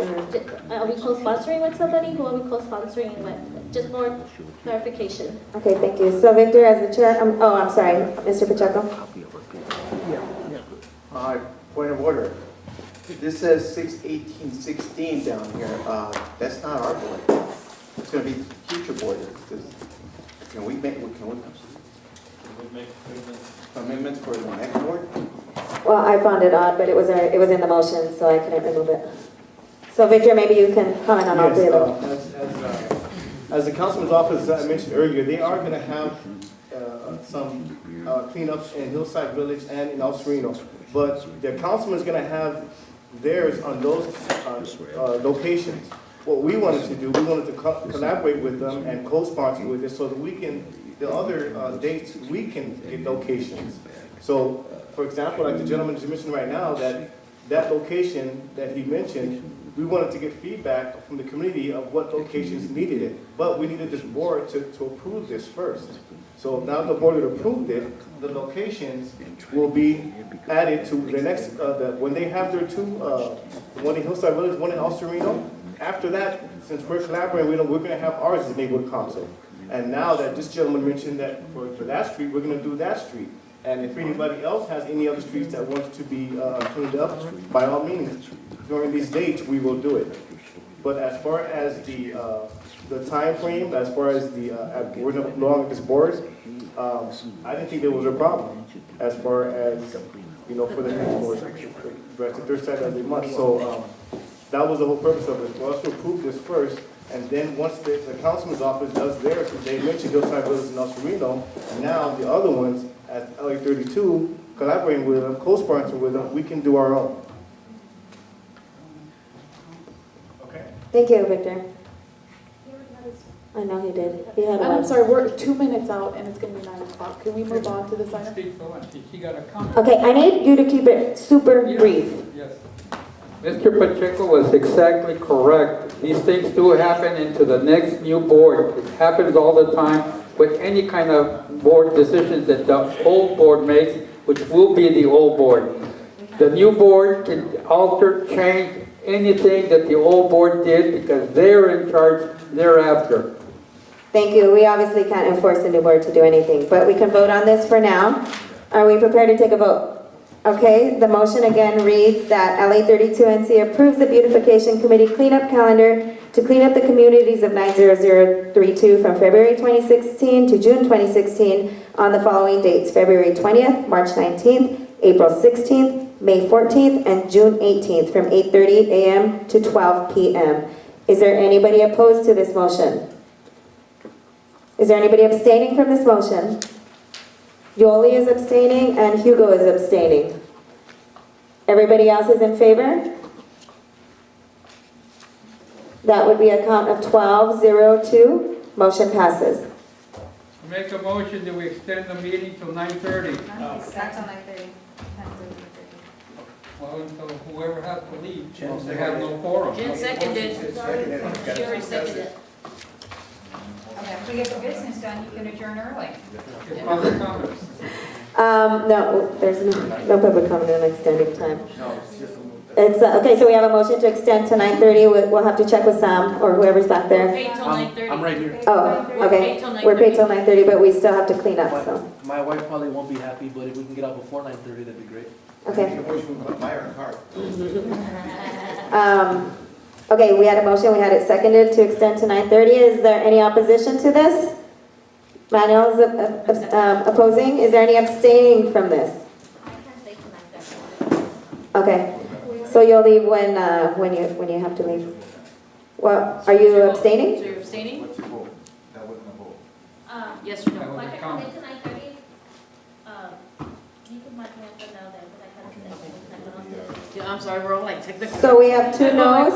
Yeah, no. We have two no's, and I'm gonna abstain. Okay. Let's shoot for 9:15.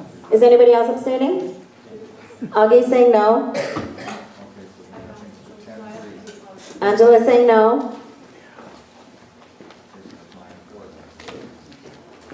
Everybody else in favor? Okay.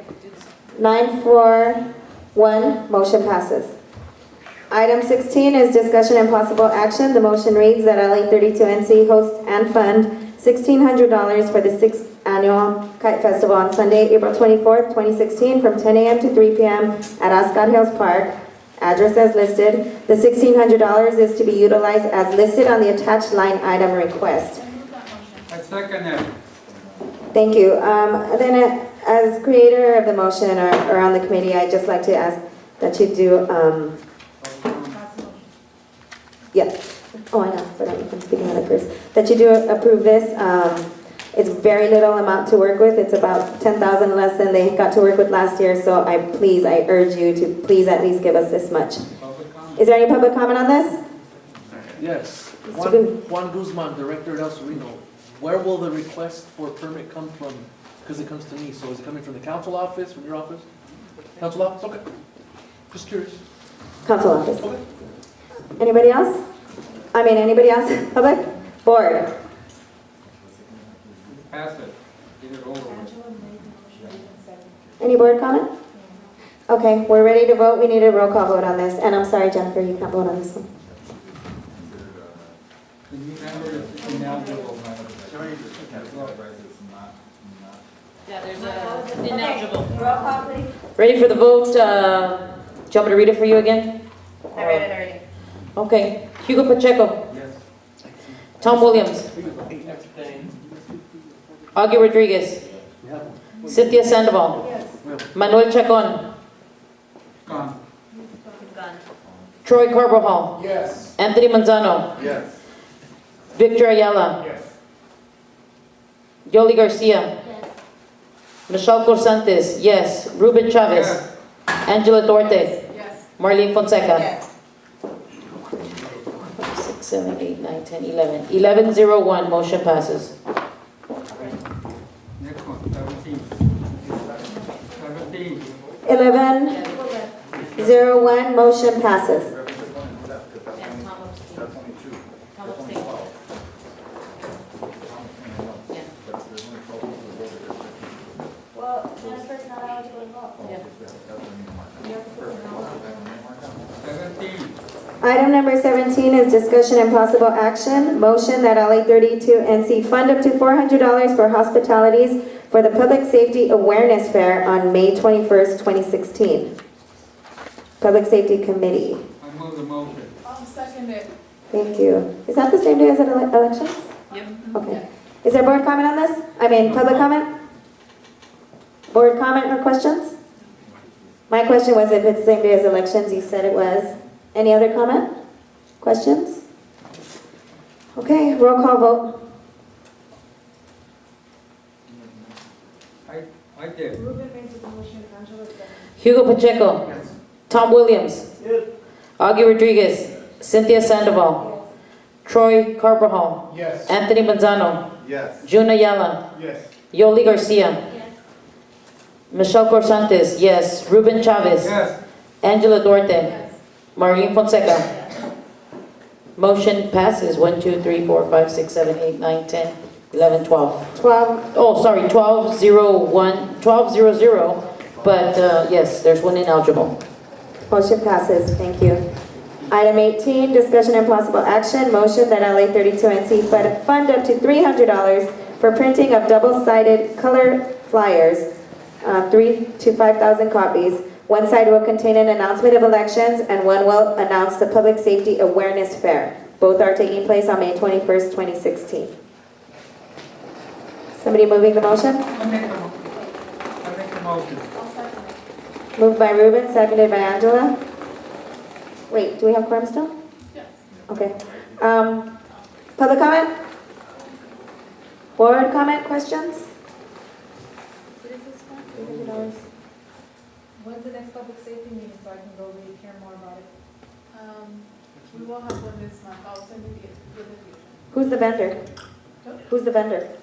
We haven't decided yet. Those are things we're going to discuss. But you think you could get? Actually, I think I got GNR. Okay, so I got a quote from GNR printing, and it's going to cost us right about the $300 to do a double-sided. So because it's the day of the elections, we're going to do the public safety fair on one side, and then the elections, we're going to promote the elections on the other side. So it's going to serve two purposes on one day.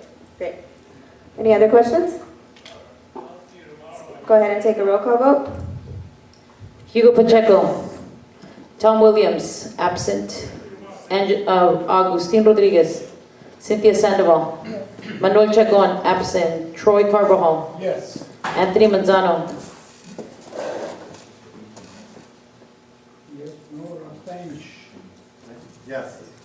Juna Yala. Yes. Yoli Garcia.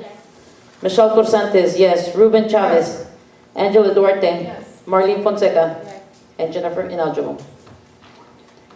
Motion passes 12-0-0 with one ineligible. Moving on to the last item, 19, discussion and possible action. The motion reads that LA 32 NC fund up to $300 total. This might sound. So that $300 is up to $100 for hospitalities and up to $200 for branding items with LA 32 NC logo, such as whistles and flashlights to give to the community at the Urban Wildlife presentation to be scheduled in March or April 2016. I move the motion. Public comment? Great idea. Board comment? Okay. Urban Wildlife presentation. When? What is it? Oh, it's, okay, so June probably can help me out with this. It's basically, LA County Animal Control has a presentation that they give to the community, mostly in March and April, where coyotes and you're gonna have the puppies, or what are they called, the little coyotes coming out. And so, what is it? Okay. So March and April is when we're gonna see an increase. People have been complaining about seeing coyotes, they don't know how to deal with it. And so this is gonna give us training, education, and we're going to be able to provide the supplies for the community. So it's an education on how to deal with their wildlife in our community. Owls and all that. Everything. Squirrels, Go ahead, Ruben. I'd just like to ask for these motions and what this one that we're talking about, so please post it so I can get it on my phone and maybe I can attend this thing. I haven't seen a lot of stuff on it. Yeah, that one came really late. And also, I would like to ask that next time you have a funding item that it go on the amount goes on. At least, I think up to $1,000 is what you were planning to spend, and that wasn't on there. But as far as this motion goes. Okay, so that Oh. was it. Thank you. Are we prepared to take a vote? Okay, Michelle? Hugo Pacheco. Augie Rodriguez. Cynthia Sandoval. Troy Carbajal. Yes. Anthony Manzano. Yes. Juna Yala. Yes. Yoli Garcia. Michelle Corsantes, yes. Ruben Chavez. Yes. Angela Duarte. And Marlene Fonseca. Yes. Motion to 1, adjourn. 2, 3, 4. Is there any 8, 9, 10, motion to adjourn? Is there any opposition to adjourning this meeting? Yeah, that's what I'm gonna say. Oh, can we adjourn? Should we adjourn first though? No, I really actually like to make it as part of the record. Okay. As a new board member, I did want to address you guys at the end of the meeting, but very quickly, there was a comment made earlier tonight by Manuel Chacon, referring to Cal State LA students as unprofessional drug addicts. That's just shocking. No, he said Cal State students. Cal State LA. We're talking about the students. Okay, well, what else? Understood. I hope you understand that on this board, there's going to be many things that are said. And I hope you understand that I'm going to jump on that every time. I expect professionalism, and to make a generalization about 25,000 stakeholders is totally inappropriate. Agreed. Thank you. Thank you. Thank you, Eagle. Meeting's adjourned. Unanimous? 6, yeah, it was unanimous. 6 Some of you folks stay and help tear down this electronic stuff, the mics and everything. You need to stay by yourself. Yeah, because you weren't here.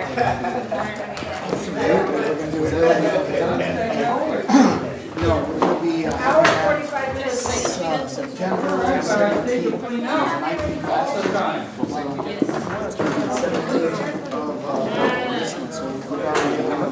You guys, we want to get me back here.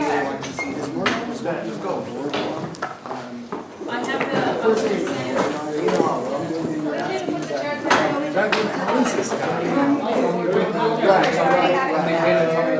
So now there's more collaboration, it's happening once, parts of the website.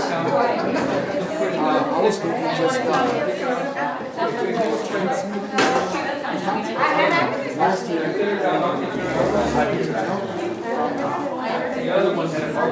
Yeah, it was really good, so posted to a good cause. How you doing, Sam? Good to see you. So, once we start shaping up, got the dates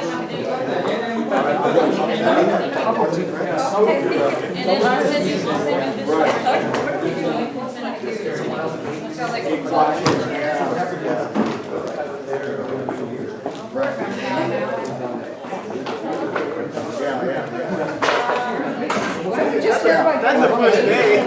What? That's the first day. It's in September, so I'll probably.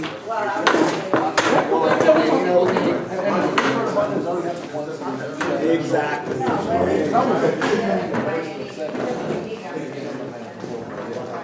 A favor from the two of you.